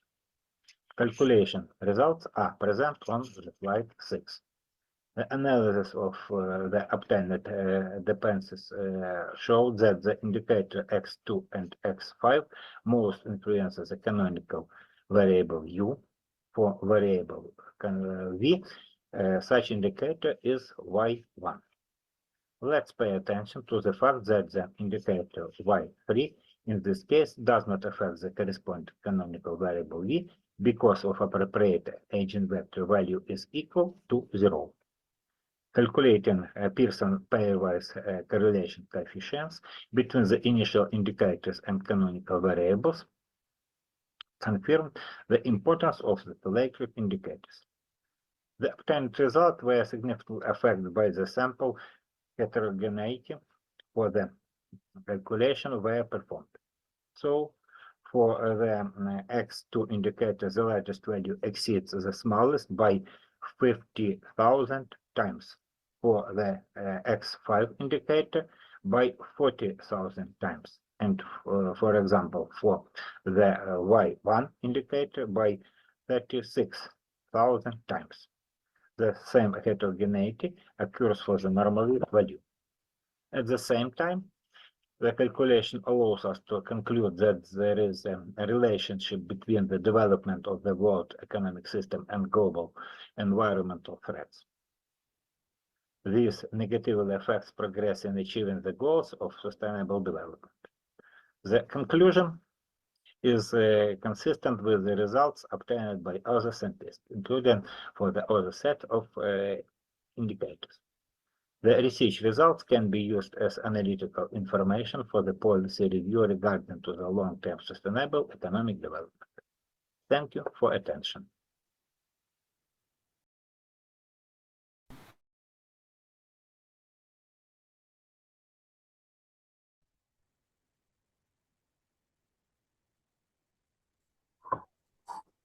Dear colleagues, question for speaker. Yes, we have a question. Thank you very much for this very interesting research. Dear Dr. Professor Pavla, what is canonical correlation? Is it your specific approach and how it can use in practice? And in which level of practice? It's for government, it's for organizations, for universities. Who can use this method and how? Thank you. In our opinion, we consider this method as a tool for potential decision making in strategy of achievement sustainable development goals, because in most approaches we used only one resulting variable and some factors. Method of canonical correlation allows us to calculate a common influence of a set of factors to common variable that construct on any set of resulting variables. And so in our opinion, this method gives us general characteristic, general relationship between one set of factors and another set of resultant variables. Okay, thank you very much. So we can think together in future to use your canonic method in our future 5-0 matrix. Yeah, because we also used multi-factors analysis for decision making. Yes, this is a good idea. Yeah, thank you very much.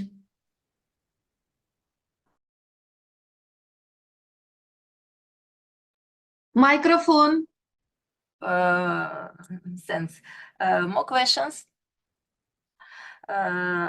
Sorry, my enter of on a list. And my questions, what consideration allows you to choose such a system of indicators for research? When we choose a set of indicators, we were guided by the following considerations. Canonical analysis gives reasonable results if the sample is large and contains at least 100 items. In our case, we choose 136 countries.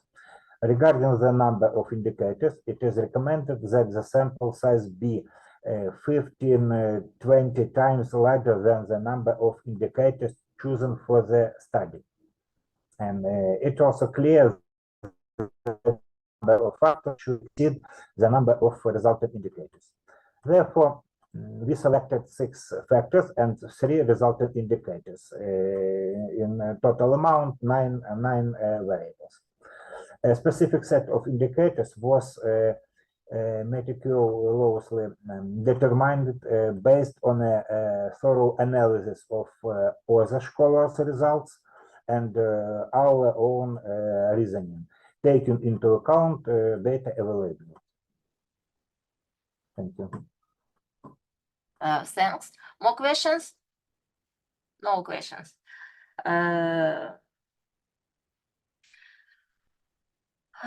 Well, thanks, Professor Pavlo.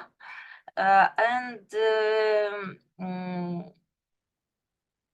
The floor is now given to the team of Atars Лопушняк, Ирина Верховод, Тарас Кицак, Ирина Верховод, Вячеслава Сачи, Иван Рябоконь.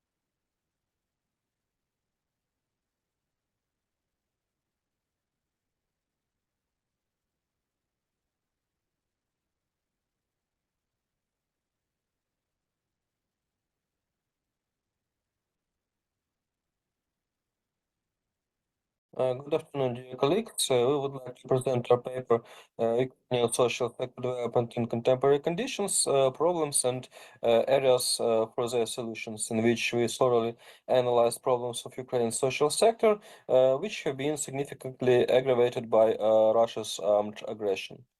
The structure of our presentation consists of purpose and tasks of the study, quality of life as an indicator of social sector development, key indicators of living standards in Ukraine, current problems of social sector development in Ukraine, impact on war on social sector, priority areas for solving social sector problems, and conclusions. This analysis is aimed at highlighting current problems in the social sector development and substantiating directions for their solutions. Achieving this goal entails analyzing population's quality of life and arguing for the feasibility of using it as an indicator of social sector development, as well as identifying current problems in the development of Ukraine's social sector and determining priority areas for their solution. Unlike most studies that focus on quantitative assessment of social sector needs by analyzing the number of people affected by war, our study emphasizes the depth and scope of the gap between existing quality of life characteristics and social norms, as well as the lack of resources. We explore how institutional changes, policy, and procedure updates affect the problems of social sector development, since they determine the efficiency of the use of available resources, and this is accomplished by taking into account the importance of institutional changes, updating policies and procedures used in their implementations to achieve better social outcomes. When considering main problems of social sector, the following concern can be highlighted. Social sector growing needs, and the war has resulted in significant additional defense budget expenditures, which limits funding for social programs. This is reflected in the diagram, which shows a decrease in average wages of full-time employees and pensions during the research period. Thus, it can be concluded that the rates of reduction differ. The average pension is declining much faster than the average wages of full-time employees. The ratio of basic social standards and guarantees is even more revealing. This slide shows dynamics of individual social standards and guarantees ratio for the period of 2021-2023. Thus, in 2023, there was a dramatic decline in the ratio of the minimum pension to actual subsistence level for disabled persons and other individual social standards and guarantees. And the officially approved subsistence level amounted to only 41.9% of the actual subsistence level, which indicates a significant underestimations of all social benefits and wages for public institution employees. Moreover, such an approach practically leads to equalization of wages. At the same time, in nominal terms, there has been a slight increase in income, as shown in the table, which is lower than the headline inflation rate. Although nominal growth during 2021-2023, these increases did not keep pace with inflation. Thus, it should be taken into account that this negatively affects the real purchasing power of the population. The decline in real income indicators demonstrates the threatening state of decline in living standards in Ukraine, which has negative consequences for social sector development. In order to understand the current problems in the social sector, it is necessary to note the preconditions of social sector development that were formed before the full-scale invasion. Among them, low level of GDP per capita, high level of shadow employment and so-called envelope wages, which pose challenges to labor market stability and social justice, low life expectancy compared to developed countries, and the polarization of the population by quality of life. Depopulation and low funding of the main components of social sector requires the attention of authorities to ensure the development of human capital and improve the population's quality of life. And the dispersion and irrational allocation of financial resources also poses a problem. Social sector functioning has been significantly hampered due to hostilities. Many social infrastructure facilities have been completely destroyed, and some have been damaged. According to the World Bank, the sectors that have suffered the most are housing, transportation, energy, trade, and industry. The damage is concentrated in frontline regions. Real wages decreased by 11.4% in 2022. Obviously, the war has significantly deepened pre-existing social problems. In 2022, there was an increase in the poverty rate from 5.5% to 24.1%. According to the World Bank, the poverty rate in Ukraine increased tenfold during the war. All of this has led to a decrease in the population's purchasing power, which has directly affected the level of access to educational and medical services. In the context of emergence of new challenges during the war, it is worth noting a sharp increase in the need for social support for people with limited financial resources. Against the backdrop of high inflation, increase in funding for social protection expenditures is leveled and actually means a decrease in real funding. Thus, deepening of social sector development problems necessitates revision of areas for their solution. The main task under current conditions should be overcoming the above-mentioned problems and improving the quality of life of all social groups. The state's social policy should be developed in this area, which should become a new policy of social modernization. Thus, one of the key areas of the above-mentioned changes should be creation of conditions for increasing the birth rate and reducing the premature mortality. Developed measures should promote a healthy lifestyle, including healthy nutrition and learning self-preservation behavior. In the short term, it will contribute to reducing the population rate, and in the long term, to obtaining a positive natural population growth rate, which will contribute to increase in labor force and reduce its shortage in labor market in the post-war period. Another key area of change should be creation of conditions that will stimulate economic activity and productivity of all working age people. Wages, including the minimum wage, play an extremely important role in these processes as they determine the extent of poverty, the boundaries of which are defined by the subsistence level. Eradication of poverty should be based on new values and principles of social policy, based not only on state support, but also on creating conditions for raising wages. To summarize, we would like to turn to conclusions. Taking into account problems identified in the study, we propose the following priority areas for the solution. Creation of conditions for increasing birth rate and reducing premature mortality rate. Effective migration policies that will facilitate return of Ukrainians from abroad.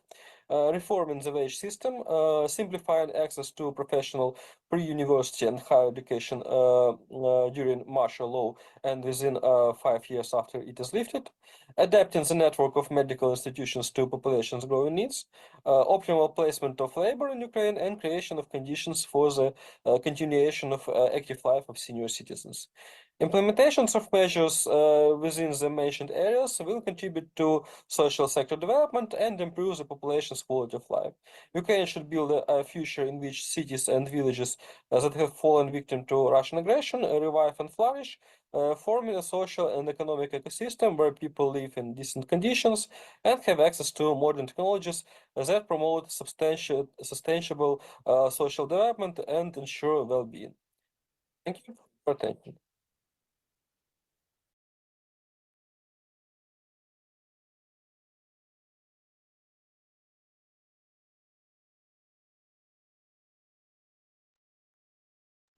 Question for the speaker.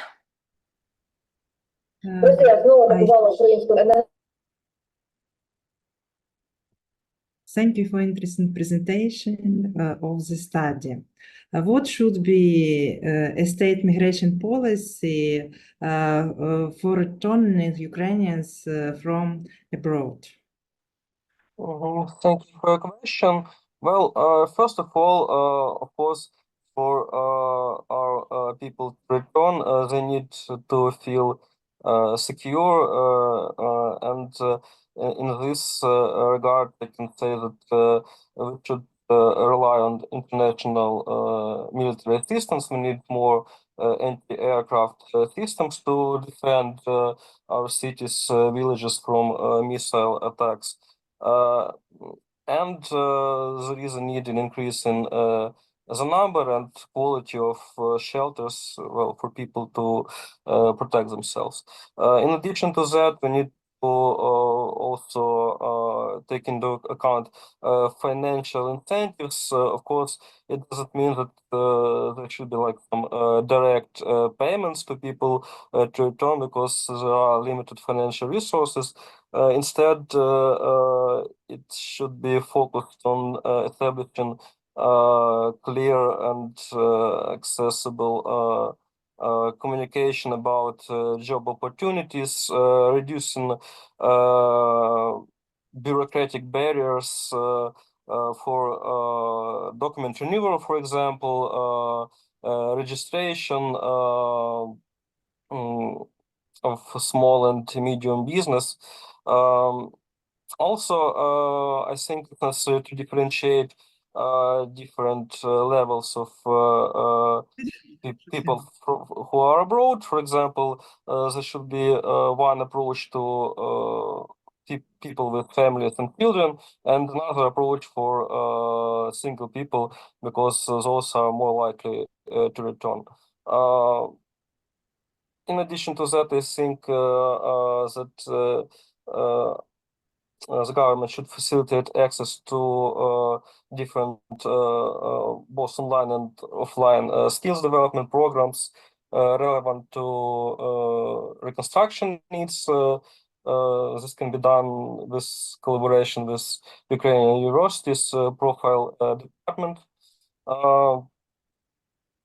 For those people who would need temporary housing, there should be a separate program for subsidized housing, rental assistance, maybe mortgage facilitation for those willing to return.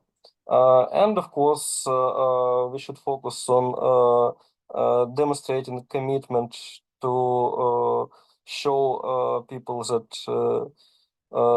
there is a rule of law, take actions against corruption to show, to prove some level of confidence in the future of Ukraine, motivate people to return.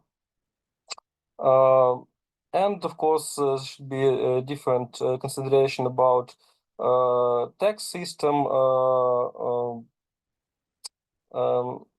skilled workforce base, because returning Ukrainians can bring valuable skills and experience they gained abroad, thus contributing to reconstruction and economic growth. Thank you. Thank you.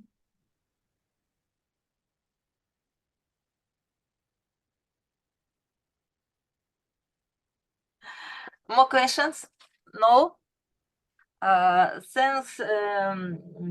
We thank the authors for the research, and I invite Tatiana Kalinescu from the Atom teams, Tatiana Kalinescu, Olena Zelenko, Hanna Likhanosova.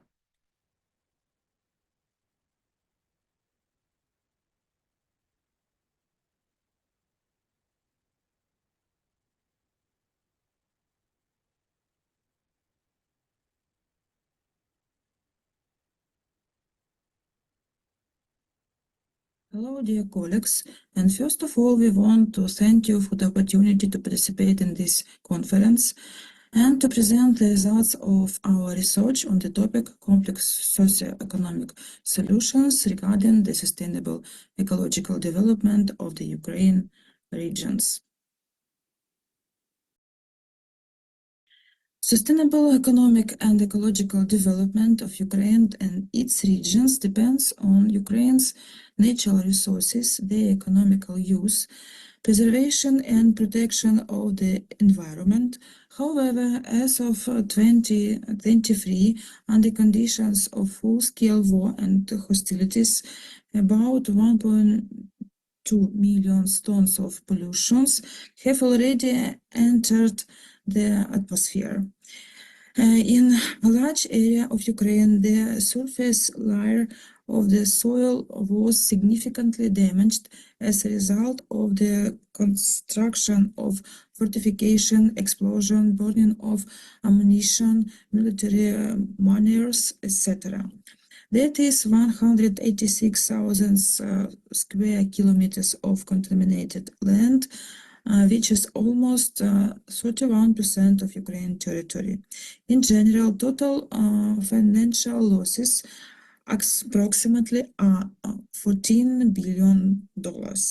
Therefore, the main goal of the research is to identify modern environmental challenges and determine strategic directions for implementation of complex socioeconomic solutions, taking into account the ecological components of a safe environment. The main environmental problem of Ukraine for the coming decade, regardless of when the war ends, will remain the problem of the mining of large part of Ukraine territory. Today, Ukraine is the country whose territory is the most mined in the world. Lugansk, Donetsk, Zaporizhia, and Kherson regions are almost completely mined. Mykolaiv, Kharkiv, Sumy, Chernihiv, Kyiv, and Zhytomyr regions are partly mined. About a fifth part of the country's land are currently considered as dangerous. Currently, it is not possible to estimate the amount of mining of sea coastal areas and the water areas of the Black Sea and Azov Sea.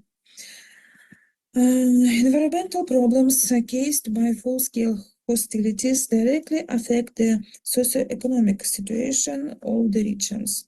In particular, a bright indicator of the export of goods by regions in our country. In recent years, before the start of the full-scale invasion, Ukraine was considered an export-oriented country.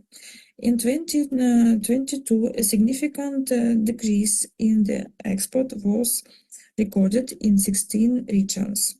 The main reasons for the decrease in export of products is an inability to carry out products due to the presence of explosive objectives, destruction of production facilities, disruptions of logistical channels.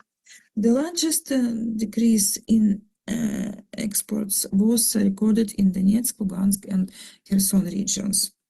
The impossibility of carrying out economic activities at the pre-war level led to reduction of income in budget local communities. Donetsk, Lugansk, and Kherson region also suffered the greatest losses.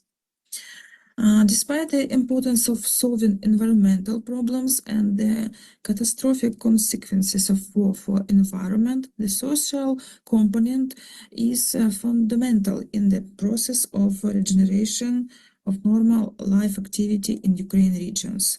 97% of working business owners note that the main efforts are made to preserve the human capital for their future businesses.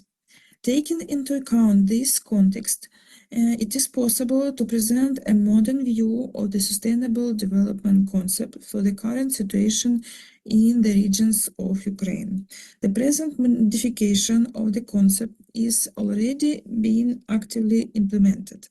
Depending on the situation observed in each individual region, the modification of the concept may be changed. A comparison of current regional development goals in Ukraine and in the world shows discrepancies. For Ukraine, the main goals are overcoming hunger and poverty, good health and well-being, peace, justice, and strong institutions. Based on the identified priority goals of sustainable development and the proposed modification of the sustainable development concept relevant for Ukraine, it is possible to formulate strategic directions of socioeconomic development that will contribute to the reanimation of country's ecology in the period of war reconstruction. So the first direction is development of renewable energy and implementation of autonomous energy system based on green technologies. The second direction is greening of all spheres of economic activity. And the third direction is determination and search for new strategic spheres of ecologically safe economic activity for each Ukrainian region for sustainable socioeconomic and neutral ecological development. Ukraine has received a chance for accelerated membership in European Union. Therefore, planning for reconstruction and regional development should already be harmonized with European rules, gain experience and build the trust of foreign partners in our concepts, plans and decisions regarding stable socioeconomic and environmental development. Modern concepts of sustainable development are implemented in the process of interaction between society and the environment with a combination of economic, social, and environmental interests of society. Therefore, the environmental factor becomes system forming in the concept of sustainable development in the state and its regions. So the importance of this factor increases in the conditions of material law and the post-war reconstruction of the economy and territorial communities. Complex socio-economic solutions for sustainable ecological development of the regions are based on effective management and use of the natural potential.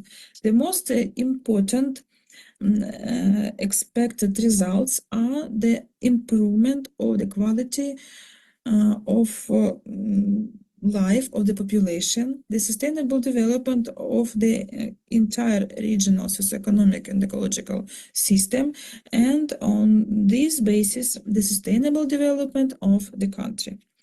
Based on the fact that Ukraine is trying to become a full-fledged member of European community, it is extremely important for it that the ecological development of its territories is implemented in the strategies and programs of the development of European regions. For this, it is necessary to conduct a multilateral inclusive consultative process Both scientific and political experts should be connected to it, as well as representatives of the main stakeholders. It will ensure the geographical, ecological, and economic balance of the European territories development.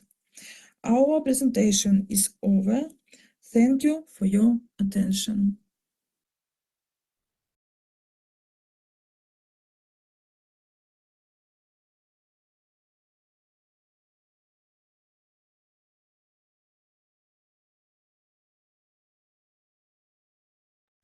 Dear colleagues, question for the speaker?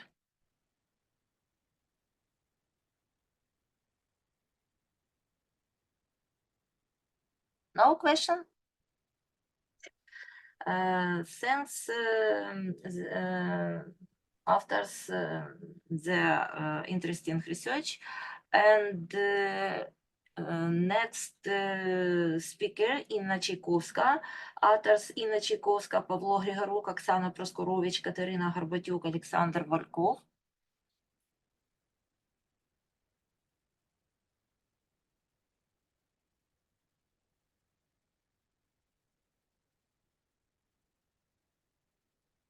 Dear colleagues, let us express our gratitude to the conference organizers for the opportunity.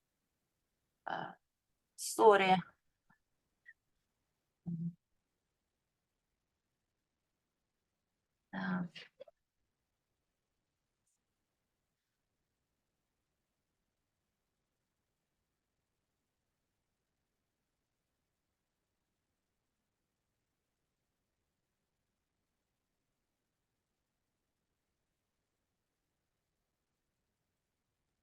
It's like in the concert, the presentation on this. Nice.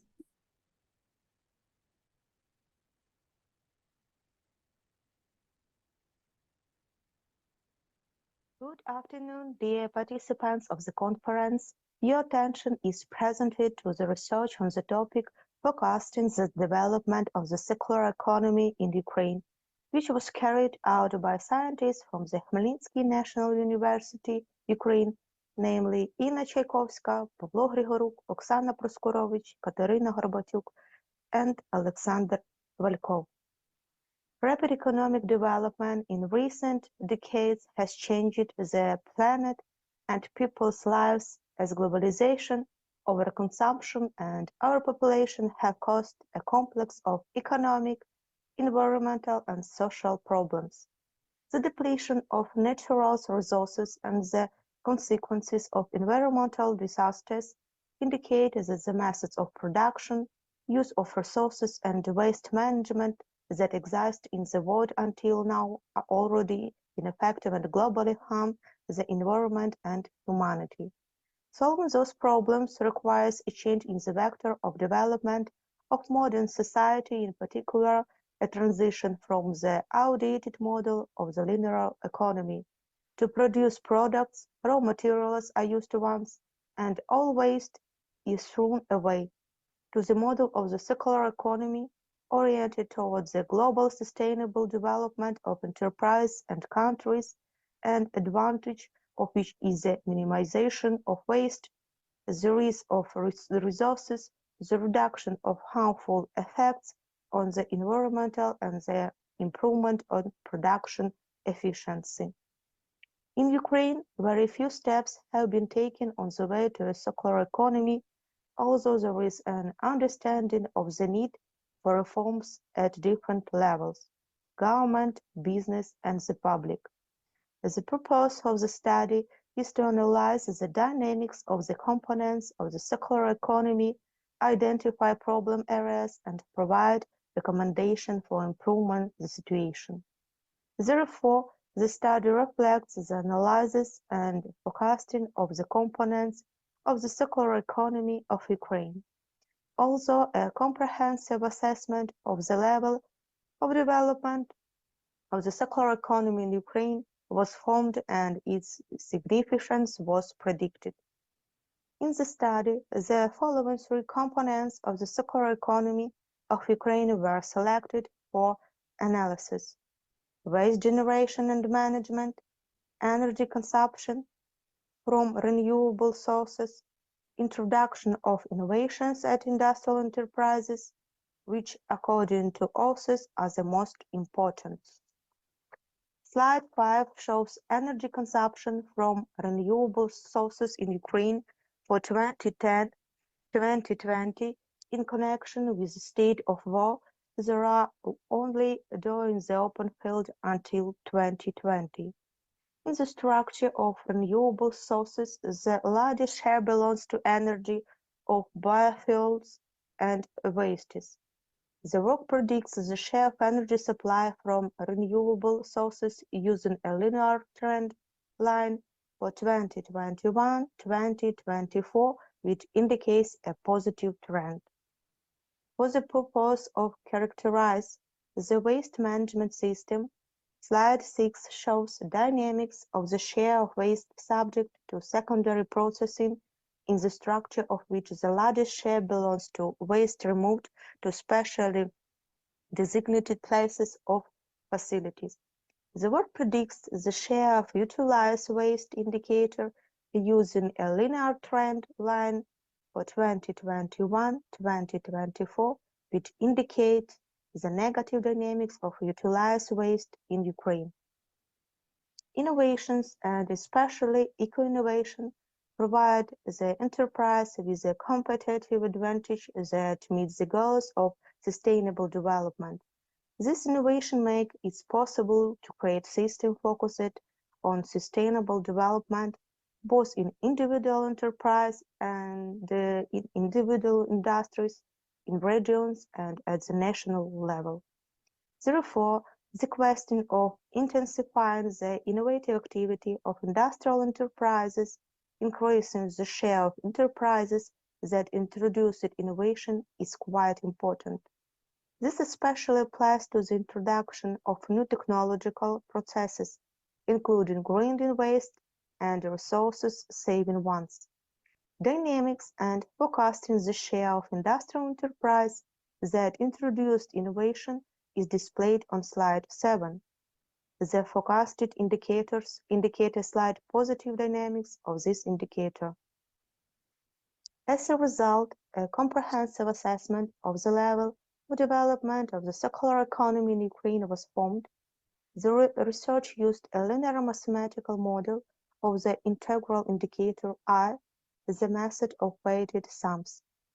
The weighting factors were formed in proportion to the coefficients of determination of the selected models for forecasting.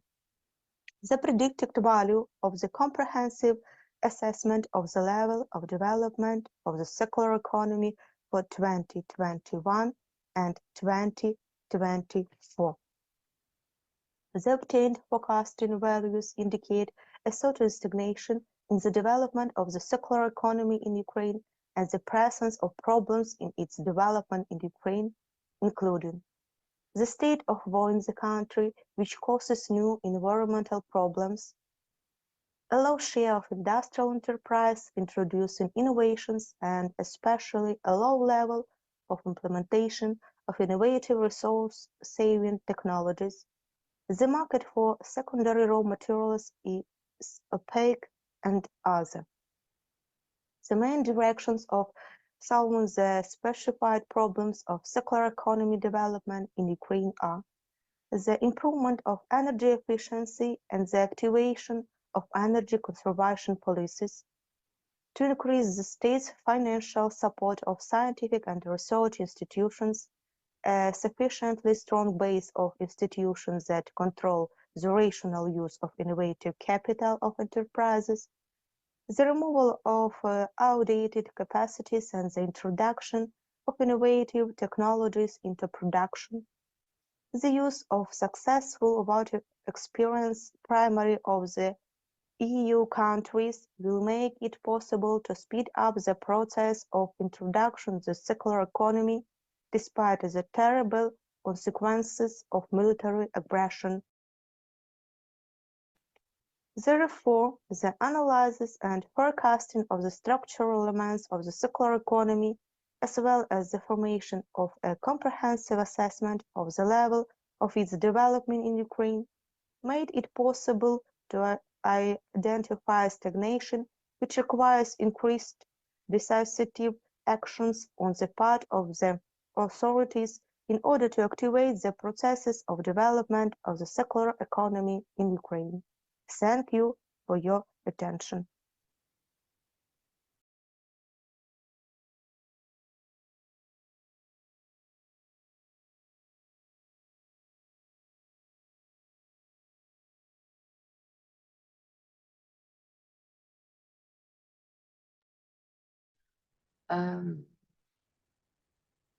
Question for the speaker?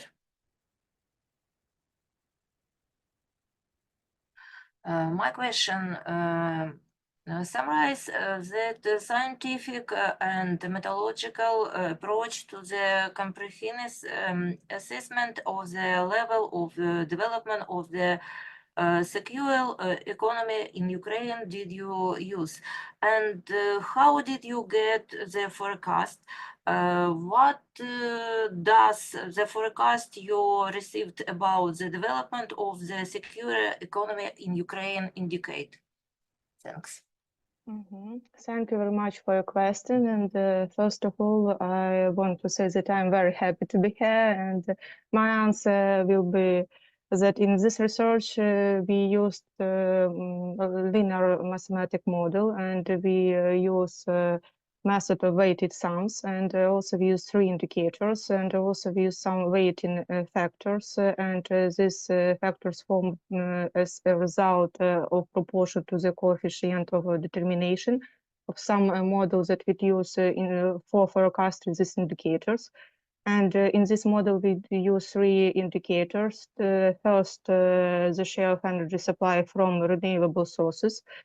Second, the share of utilized waste indicator, and the third is the share of utilized waste indicator. And I understand that we have some problems with statistical data for Ukraine as a result of war in Ukraine.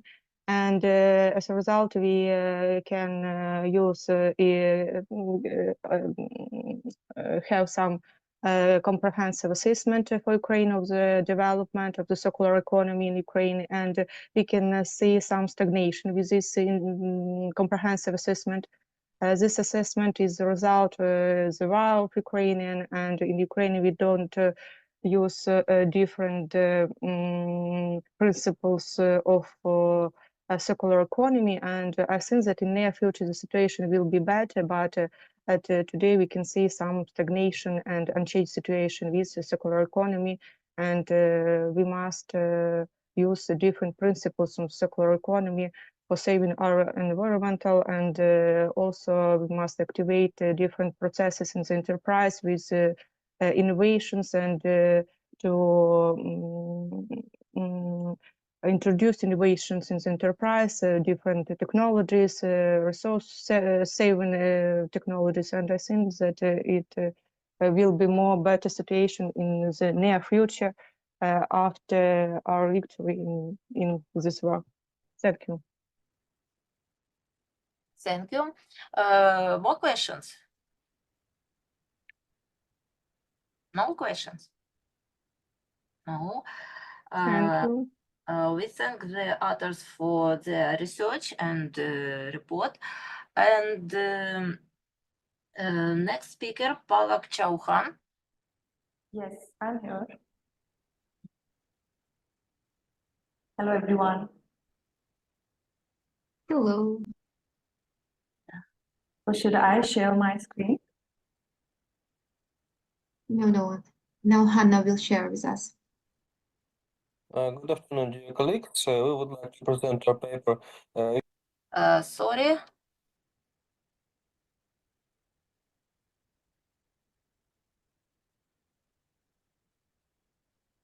One moment.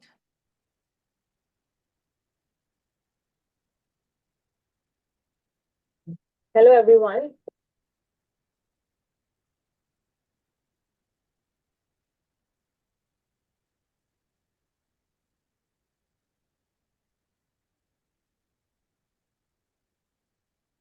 Hello everyone, my name is Palak Chauhan, from Shulini University, India. The title of my topic is Advancing Sustainable Development, a Comprehensive Review of Green Accounting Practices in India and Global Perspective.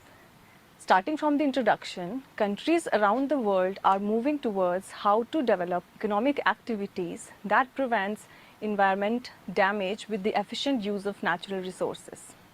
Green accounting identifies resource use, measurement, and reporting of environment cost and benefit into business decision. The principal focus of the paper is to explore the role of green accounting practices in promoting sustainable development and examining how these practices are implemented in India compared to a global context, and also identifying the challenges and necessary strategies for effective integration of environmental cost and benefits into financial reporting to achieve long-term sustainability. Governments around the world develop economic data system known as national income accounts to calculate macroeconomic indicators such as GDP. One flaw in that is the cost of environment protection cannot be identified. So the green accounting has become a necessity for an enterprise to develop methods for promoting green incentives for present and for future. Next, we have green accounting linkages with sustainable development. Green accounting has a close relationship with sustainable development. It means maintaining the use and of natural resources without compromising the need of the future generation for better and more sustainable future for all. The challenges of sustainable development in developing countries is to consider the cause of green economy, raising the standard of living, but with due consideration to resource use and environmental impact. So sustainable development primarily focuses on the critical areas such as water management, waste management, and renewable energy sources like solar system, etc. So the practice of incorporating these environmental concerns into financial statement is what we call green accounting. Next, we have green accounting globally versus India. So National Green Accounting System in India, NGAS, tracks natural resource uses, pollution and environment degradation. Similar system exists globally, like the US integrated environmental and economic accounts, integrating environmental factors into economic indicators. Next practice we have corporate sustainability reporting. So in India, the top 100 publicly traded companies are required by Securities and Exchange Board of India to report on their sustainability effort. This practices is comparable to regulation in other countries as well that mandate environmental and social impact disclosures in corporate annual reports. The another practice we have green credit policy. So the RBI encourages, that is Reserve Bank of India encourages banks to finance environmentally sustainable projects. This mirrors initiatives like China's green credit policy, which also promote investment in green projects globally. Another we have environmental auditing. Indian businesses regularly conduct environmental audits to comply with laws and minimize their ecological footprint. This is a common practice worldwide to ensure businesses and assess and improve their environmental performance. Another practice with respect to green accounting, we have e-waste management system. Talking about India, it mandates manufacturers to manage the disposal of electronic goods securely, similar to the European Union's directives on e-waste recycling, which aims to mitigate the environmental impacts of electronic waste through effective management system. Talking about the challenges, The measuring environmental impact is the first challenge. It is one of the most difficult tasks in green accounting. Environmental impact can be difficult to estimate, and specialized knowledge and experience may be required. Another challenge that we face is identifying relevant matrices. This employs alternative indicators, making comparing their environmental performance very difficult. Another, we have data collection problem that businesses may need to invest in specialized software and gear. So there is a noted lack of standardization in green accounting practices, both with countries and globally. So research could focus on developing universal guidelines that could be adopted to different economic and environmental contexts. Exploring the role of advanced technologies such as artificial intelligence, big data, and blockchain in enhancing the accuracy and efficiency of green accounting practices. Researching how these technologies can help in better tracking and reporting of environmental data and in reducing the cost associated with green accounting. Talking about the solution, standardization through global frameworks is the first solution that we can develop. So in that, we can develop a globally recognized green accounting framework which is similar to international financial reporting standards. This would include specific guidelines on how to measure and report environmental costs and benefit. Another solution we have, technology integration. We can use blockchain technology to create transparent and tamper-proof system for tracking and reporting environmental data. This could help in accurate reporting of carbon emission and waste management. Another solution we can refer is sector-specific accounting tools. Develop and implement sector-specific accounting models can consider the unique environmental aspect of industries like agriculture, mining, or tourism. Another, we have policy advocacy and regulatory incentives. So the governments could offer tax incentives, subsidies, or grants to companies that successfully implement green accounting and demonstrate reduction in environmental impact. After that, we have educational programs and professional training. Universities and professional accounting bodies could offer courses and certificates in green accounting. Finally, by concluding, we can say that globally, the green accounting practices hinders the effective implementation and comparability of green accounting practices across different industries and nations. India is noted for making significant strides in integrating environmental consideration into its corporate and economic frameworks.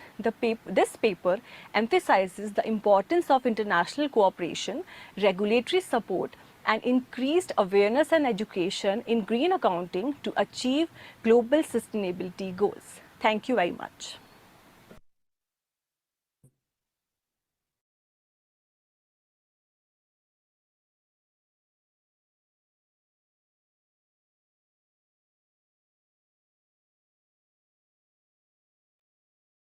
Dear colleagues, question for the speaker? Could I ask dear Ms. Palak, very interesting report, very interesting investigation, but in your opinion, how do global challenges like COVID-19 influences green accounting? What is your opinion? So actually, if we talk about the challenges, so the most important, according to me, when I go through the literature and everything, first of all is the awareness. People are not aware that it is a very important aspect of, adding the environmental benefits and the costs into their financial statement. So even though I have not mentioned it, but this is my personal opinion that awareness is very, very important, right? So there is no point if you say like data, we have matrices, we have environmental measuring, how to measure. First of all, is the awareness. People at least should know what it is all about. This is the main focus of my study, as it is just a review. So by reviewing, I want to spread this information about the particular topic. People are not aware. This is the major challenge. If you ask about people, like, are you implementing green accounting? People are not aware. People say that, what is it all about? We don't know about green accounting. We know about environment, we know about corporates, social responsibility, but they are not aware about green accounting. So yes, of course, other than that, we have the matrices.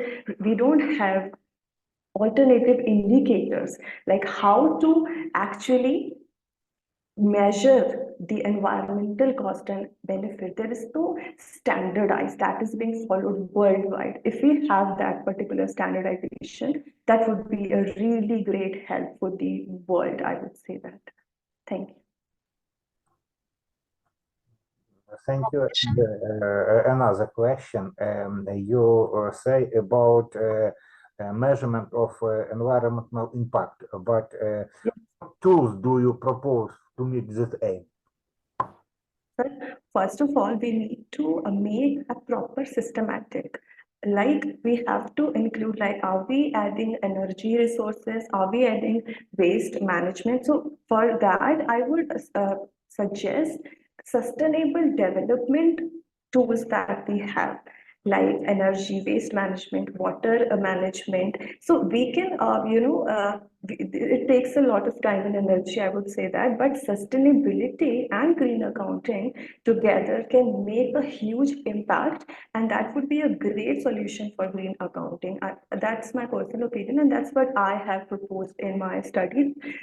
Because of that, I have been aligning the green accounting with the sustainable development, because it's a global agenda and we still have time and people are working on sustainable development. So for green accounting, I can propose, like, to add the tools of sustainable development into the green accounting, which would be a great help.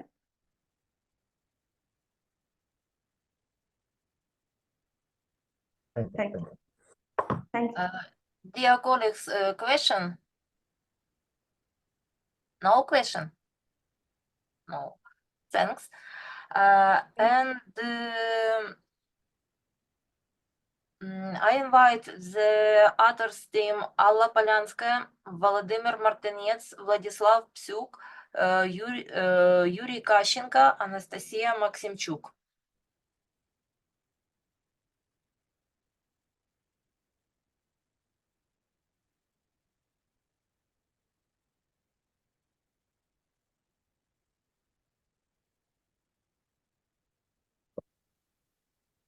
Our congratulations, dear organizers of the 5th International Conference on Sustainable Futures, Environmental, Technological, Social and Economic Matters, as well as its participants. Thank you for the opportunity to speak and present the results of our joint work, which is dedicated to today's current important issue, the transformation of the business ecosystem model into a development strategy, which we are considering using the example of energy companies. Our team includes of scientists and young researchers who represent the Ivano-Frankivsk National Technical University of Oil and Gas. For the presentation of the results of joint research, I will give the place to Vladislav Psyuk. The purpose of our presentation is to characterize the relevance and structure of the background of business ecosystem model working out and its implementation at strategy companies, and background of business ecosystem model working out and its implementation at energy companies, and to determine the ways of its interconnected and interdependent components transformation into strategy. To achieve the purpose of the next research methods were considered: generalization for formatting the business ecosystem model by considering the main environment determinants creating this model; integration to connect modern ecosystem changes with business purposes and processes; modeling to describe the way of designing interconnected and interrelated business ecosystem activity; synthesis to connect the model with the company strategy with using of transformation process elements; questionnaire to investigate the stakeholders' approach to collaboration activity in the sample of energy companies' stakeholders. Modern global trends in the development of energy are determined by the need of energy resources and the problems of uncertainty, complexity, and dynamism of changes that accompany the processes of satisfying humanity with energy resources. It is assumed that in the next 10 years, the structure of energy consumption and their energy intensity will not change significantly, and consumption will increase by 2 units of kilojoule per person. Despite solving the important tasks of meeting the needs for energy resources, energy companies have a significant impact on the environment. Those of the exciting traditional types of energy resources, natural gas, and has the lowest emission volume. Taking into account the availability of gas extraction capacities and promising fields in Ukraine, as well as the importance of gas extraction as a source of energy resources, it is important to take into account the specified trends in the activities of oil and gas production enterprises. The desire to ensure sustainable and stable development of the energy sector led to the adoption of a number of documents that define the strategic directions of development, in particular of energy enterprises. The specified trends and challenges are reflected in the development of energy companies and influence the formation of their development strategies. We consider the condition of strategic goals based on taking into account business interests, environmental protection, and reducing the negative impact on energy companies, so the idea of forming a business ecosystem model. This model assesses the potential of business structures, natural ecosystems, and human resources for their interaction and sustainable development. The construction of business models allows to identify the main criteria and types of activities, processes, technologies, people, their relationship, and influence on the implementation of defined development strategies. The inclusion of tools and means of modern eco-technologies in the model allows to change the existing state of energy companies and to achieve results in accordance with strategies. The process of moving from the company's existing state to the strategic goals occurs through transformation. The process of fundamental changes in systems, processes, people, and technologies across the entire business and businesses units to achieve improvements in results, efficiency, and stakeholder engagement. The future development of energy companies, according to the result of research by McKinsey consulting company, is achieved through the consistent solution of the following transformational steps. The formation of an appropriate portfolio, the definition of values that the companies of the portfolio are aimed at satisfying, the determination of the necessary competencies, and the choice of business model, among which ecological research is of great importance. Management practice involves 3 types, types of transformation, which depends on the company's readiness for change, the environment in which the company operates, and management, which considers change as a necessary condition for the organization's development.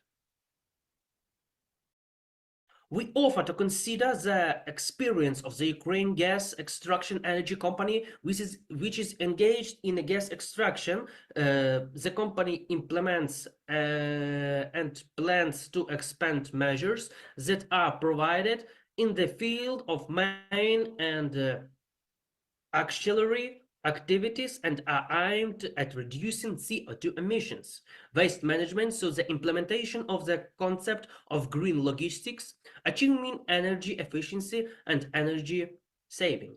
The transformation of the model into the enterprise strategy based on the approval of technical measures with the use of appropriate technologies accompanied by the study and application of modern management technologies, developing a policy of collaboration and improving communications.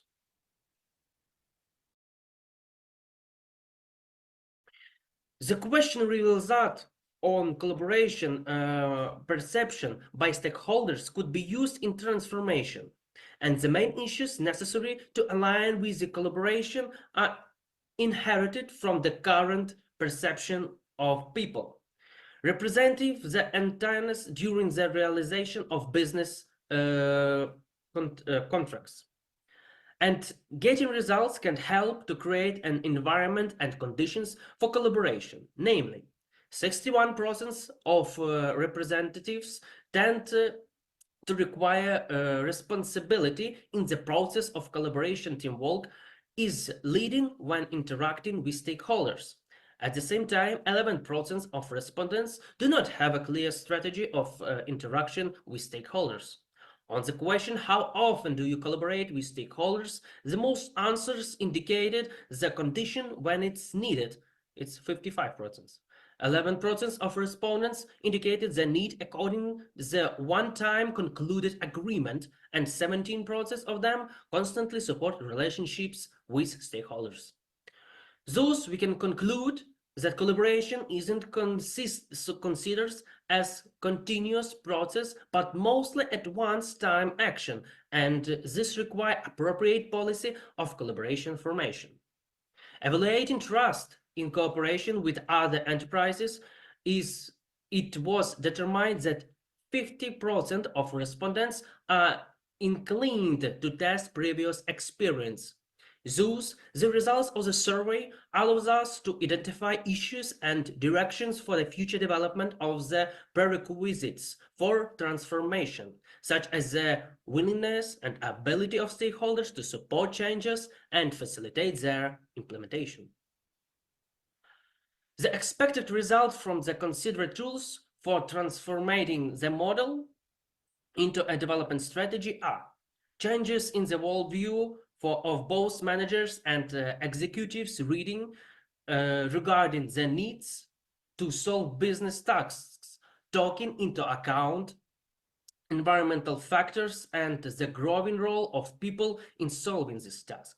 Changes in activities affecting the implementation of modern management technologies, for example, green logistics. Consideration of global processes and challenges in the development strategy. Improvement of communication and cooperation skills.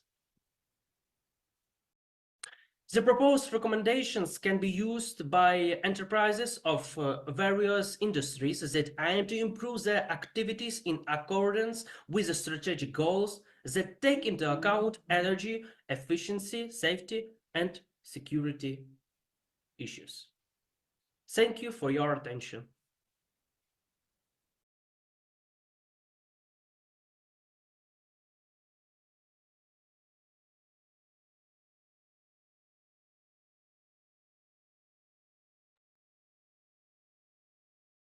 Thanks. Question for the speaker?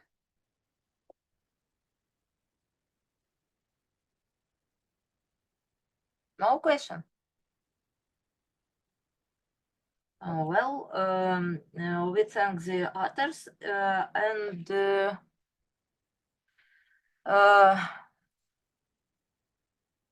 next speaker is Юрій Гуртовий, authors Роман Іванов, Юрій Гуртовий, Тетяна Гринько, Наталія Максішка, Василь Парахнян.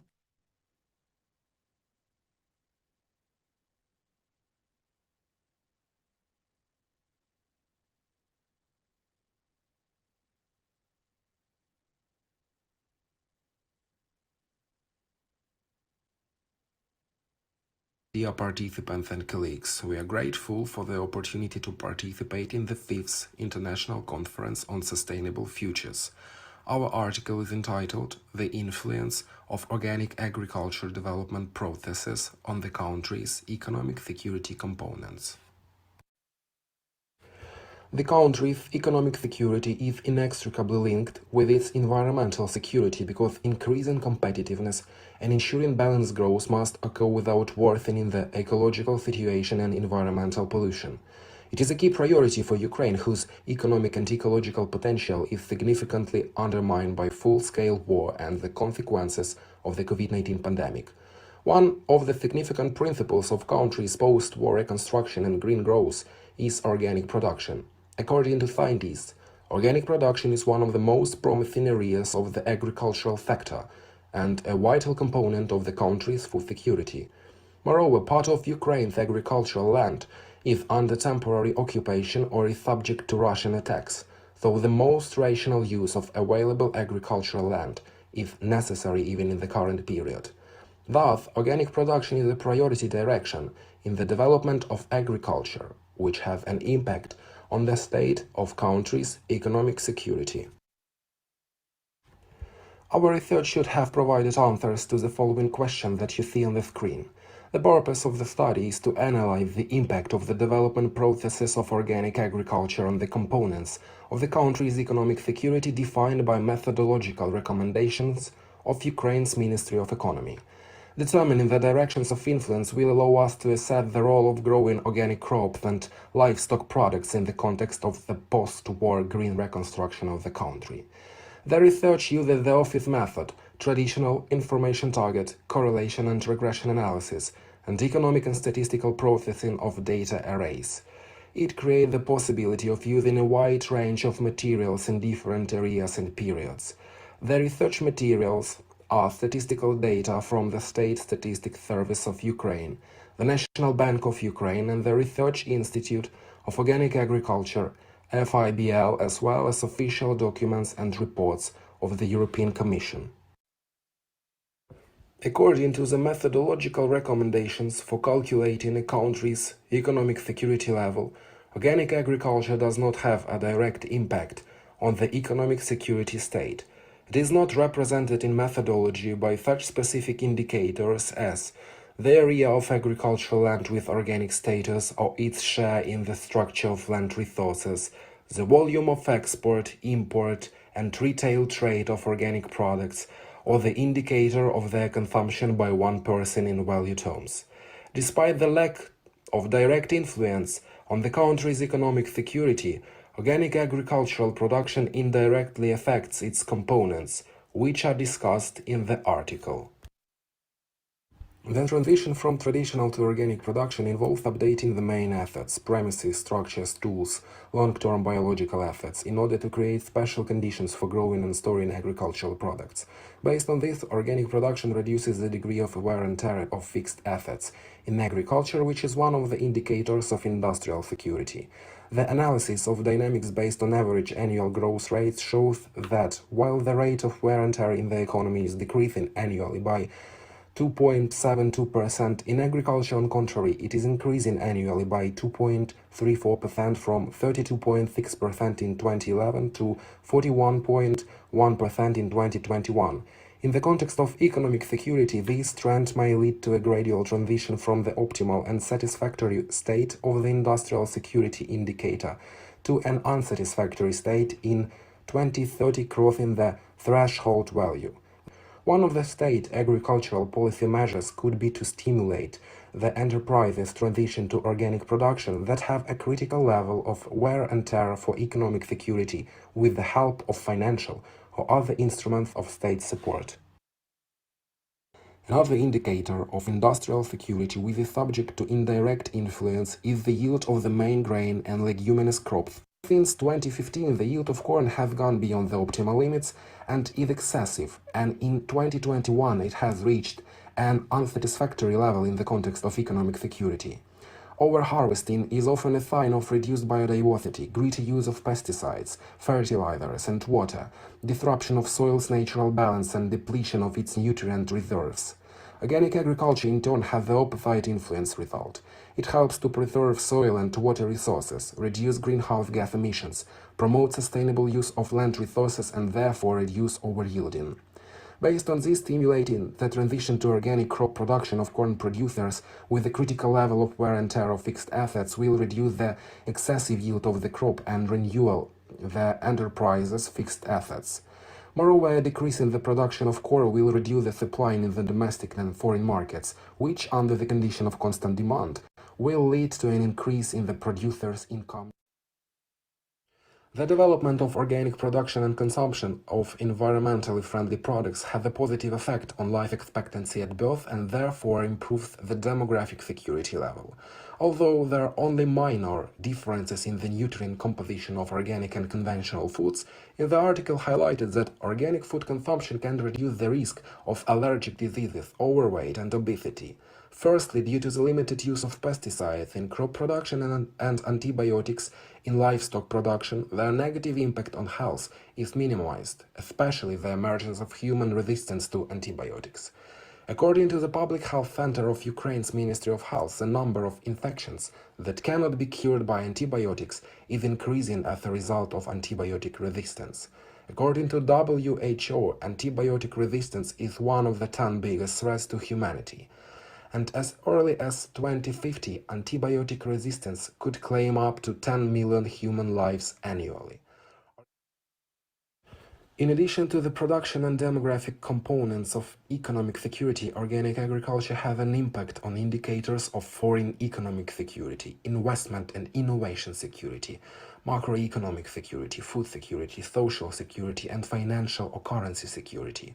For all indicators except for the share of spending of consumer goods, the more intensive the development of organic production, the stronger the level of economic security. The share of expenditure on food products in the structure of consumer spending by households is critical in the context of social security. Thus, organic agricultural production development weakens social security in countries where the cost of food products is significant for the family budget because such products are more expensive. The article also noted that the mass transition to organic agriculture will lead to reduced access to food for low-income consumers, especially in developing countries. Based on the article, the production, circulation and labeling of agricultural products as organic generally leads to an increase in the Ukraine's economic security level. For successful integration into the European Union, Ukraine must fulfill several agreements and implement a series of reforms under the European Green Deal, a set of measures aimed at transforming Europe into a climate-neutral continent by 2050. The post-war green recovery of Ukraine after hostilities should take place with an emphasis on sustainable development and sustainable ecological recovery, one of the components of which is organic agriculture. It is not recommended to actively stimulate the transition to organic milk production with the help of state support instruments until the level of conventional milk yields reaches a satisfactory value approximately in 2030. A possible measure of state agricultural policy that will strengthen the economic security level is to stimulate the transition of a part of corn producers with the critical coefficients of depreciation of material assets to organic farming. The transition can be implemented with the help of attracting foreign private investment or state support instruments for reimbursement of the certification cost, purchase of planting material.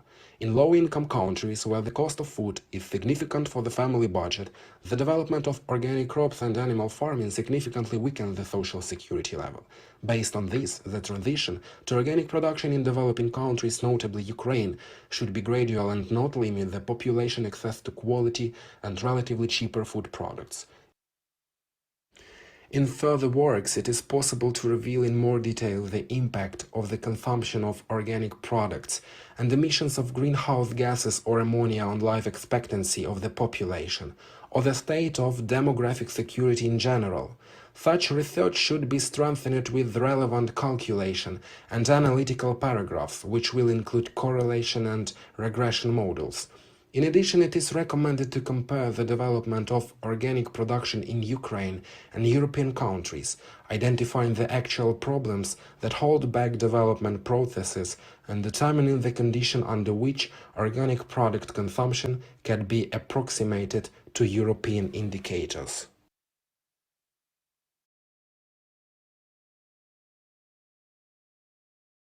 Dear participants,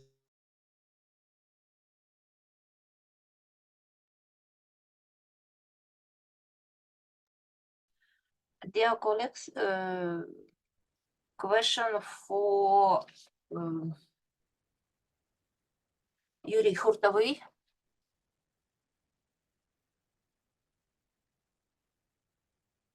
Question? No question? Thanks and Thank you for your attention.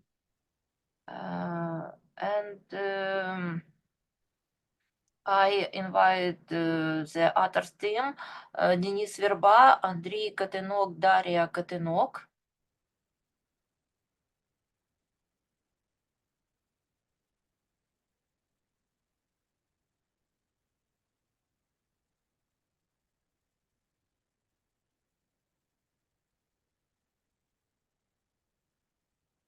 participants, let me please to introduce the main results of the study income, consumer spending, and well-being of Ukrainian households. The first may be theoretical background of this research. For explaining connection between change in consumption patterns and level of households' well-being, commonly used two fundamental principles. The first, that households which relatively lower income are characterized by relatively lower diversification of consumer spending, primarily because they spend bigger part of their income on food. This thesis was confirmed by numerous empirical studies, science classic Ernst Engel works, to recent models of consumer behavior. The share of expenditure on food tends to decrease with income growth. A second thesis, income growth is accompanied by increasing diversification of consumer spending, and the leading role in this process plays reducing the share of expenditure on food. The strong wording of Engel law is doubling the income of a typical representative household is accompanied by a decline in the share of household food spending by 10 percentage points. Research focus and initial hypothesis.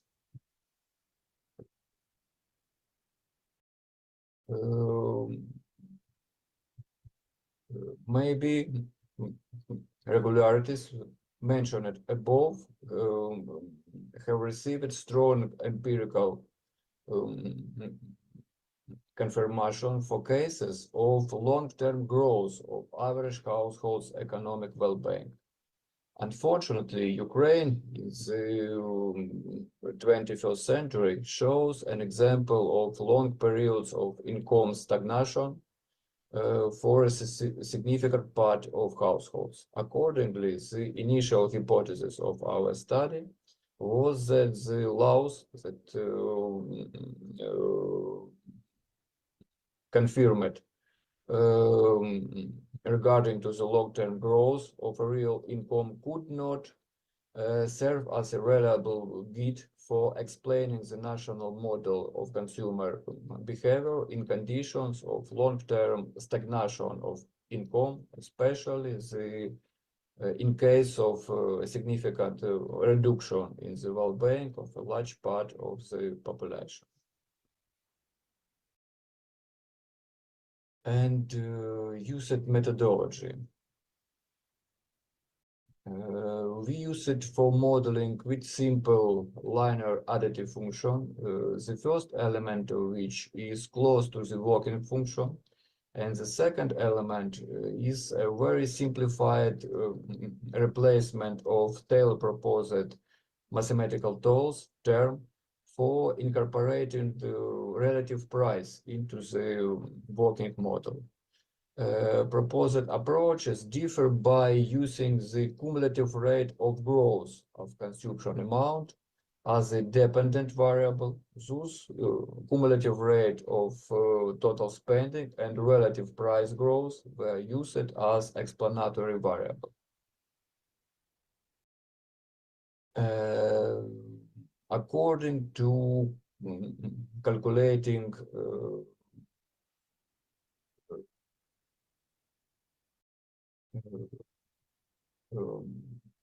own price and spending elasticity coefficients.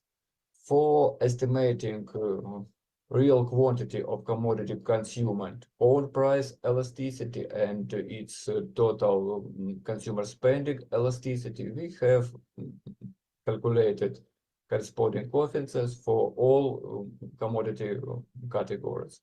For this, we use the formula that you can see on this screen. The main results.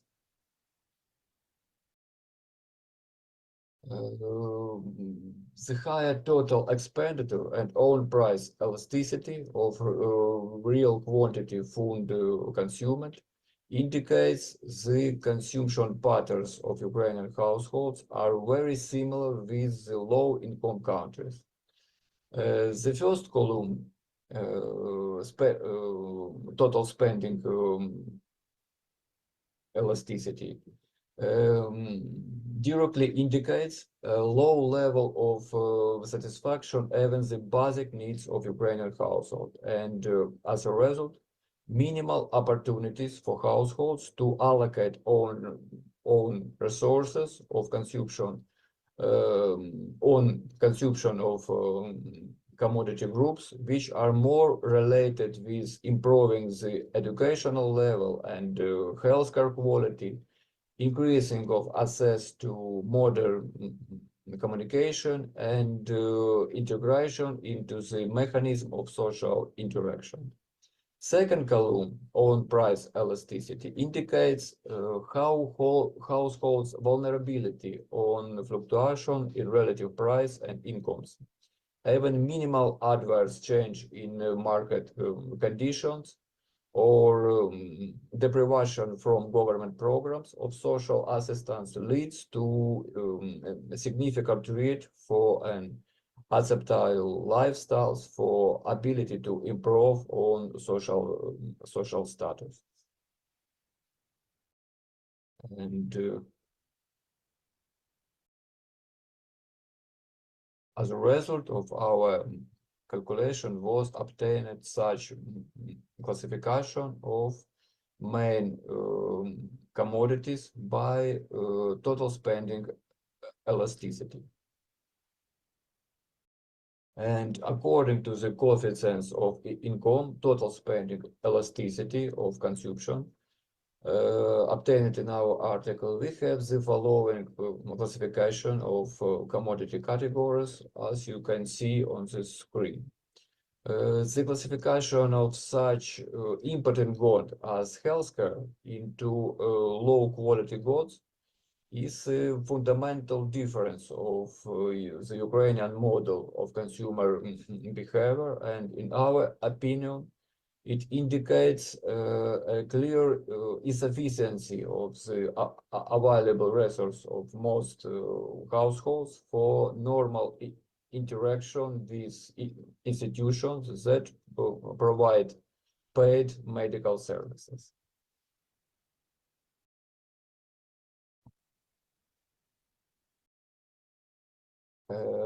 For 5 commodity categories, we also compared the actual indices of real change in quantity consumed with similar indicators, which were calculated on basis the elasticity coefficients obtained in our and model developed by Seal and Ragmi. Elasticity coefficients, which were designated by Seal and Ragmi for food and furnishing household equipment, have demonstrated quite good explanatory power, but estimated coefficients for both models clearly deviate from the actual values, which were observed for clothing and footwear, as well as for housing, water, electricity, and other foods. The main results. One of the reasons for the significant differences between the predicted by models and actual dynamics of the consumption for range of commodities may be explained by the phenomenon similar to the Giffen effect, but applied to groups of goods with different quality within the same commodity category. For example, a significant price increase for branded clothing may lead to the displacement of higher quality and more expensive goods by cheaper but lower quality substitutes. Such significant change in the real well-being of consumers may not be reflected in data on expenditures for certain product groups or data by the dynamics of the specific weight of such expenditures in aggregate consumer expenditures. So even a decrease in the share of expenditure on food, which is traditionally considered as a sign of well-being increasing, may be accompanied by a forced adaptation to rising of price, which negatively affects the quality of life and economic well-being of a significant share of households. For example, the displacements of higher quality and more expensive food commodities by cheaper substitutes, the consumption of which will have negative consequences for health of the population in the long term. Accordingly, traditional methods of assessing the dynamics of well-being based on change in the structure of consumer expenditures may prove to be powerless to ensure both an adequate to reality estimating of the population well-being and the contribution of certain commodity groups and industries producing such commodities, such goods, to the actual dynamics of the population's well-being.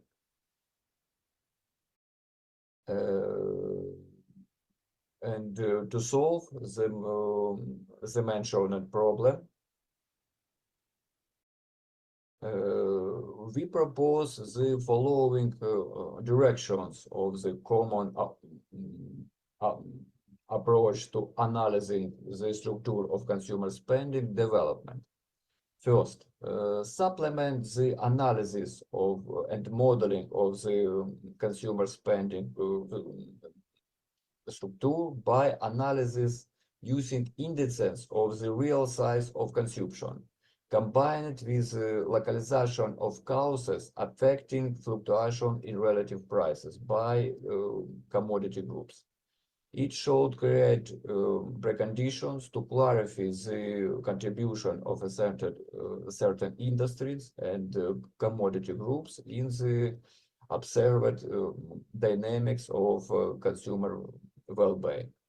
And the second, for the goals, for the commodities that have been produced and which large-scale government supply, we propose to investigate the dynamics of real size of consumption and relative prices, coupled with changes in the principles, objectives, priorities, and levers of government policy in related sectors of the economy.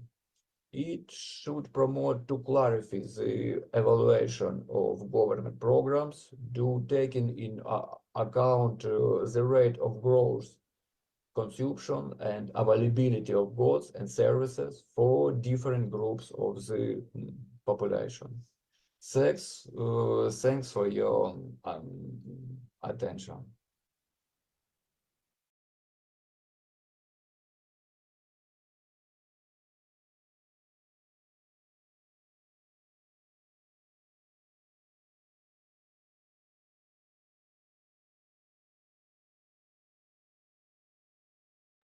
Thanks, dear colleagues. Question for the speaker? No questions? No questions. We thank the authors for their interesting research and report, and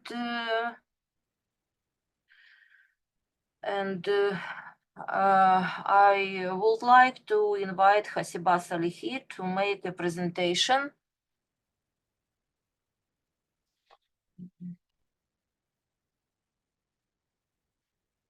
Hasiba Salihi at present? No. No.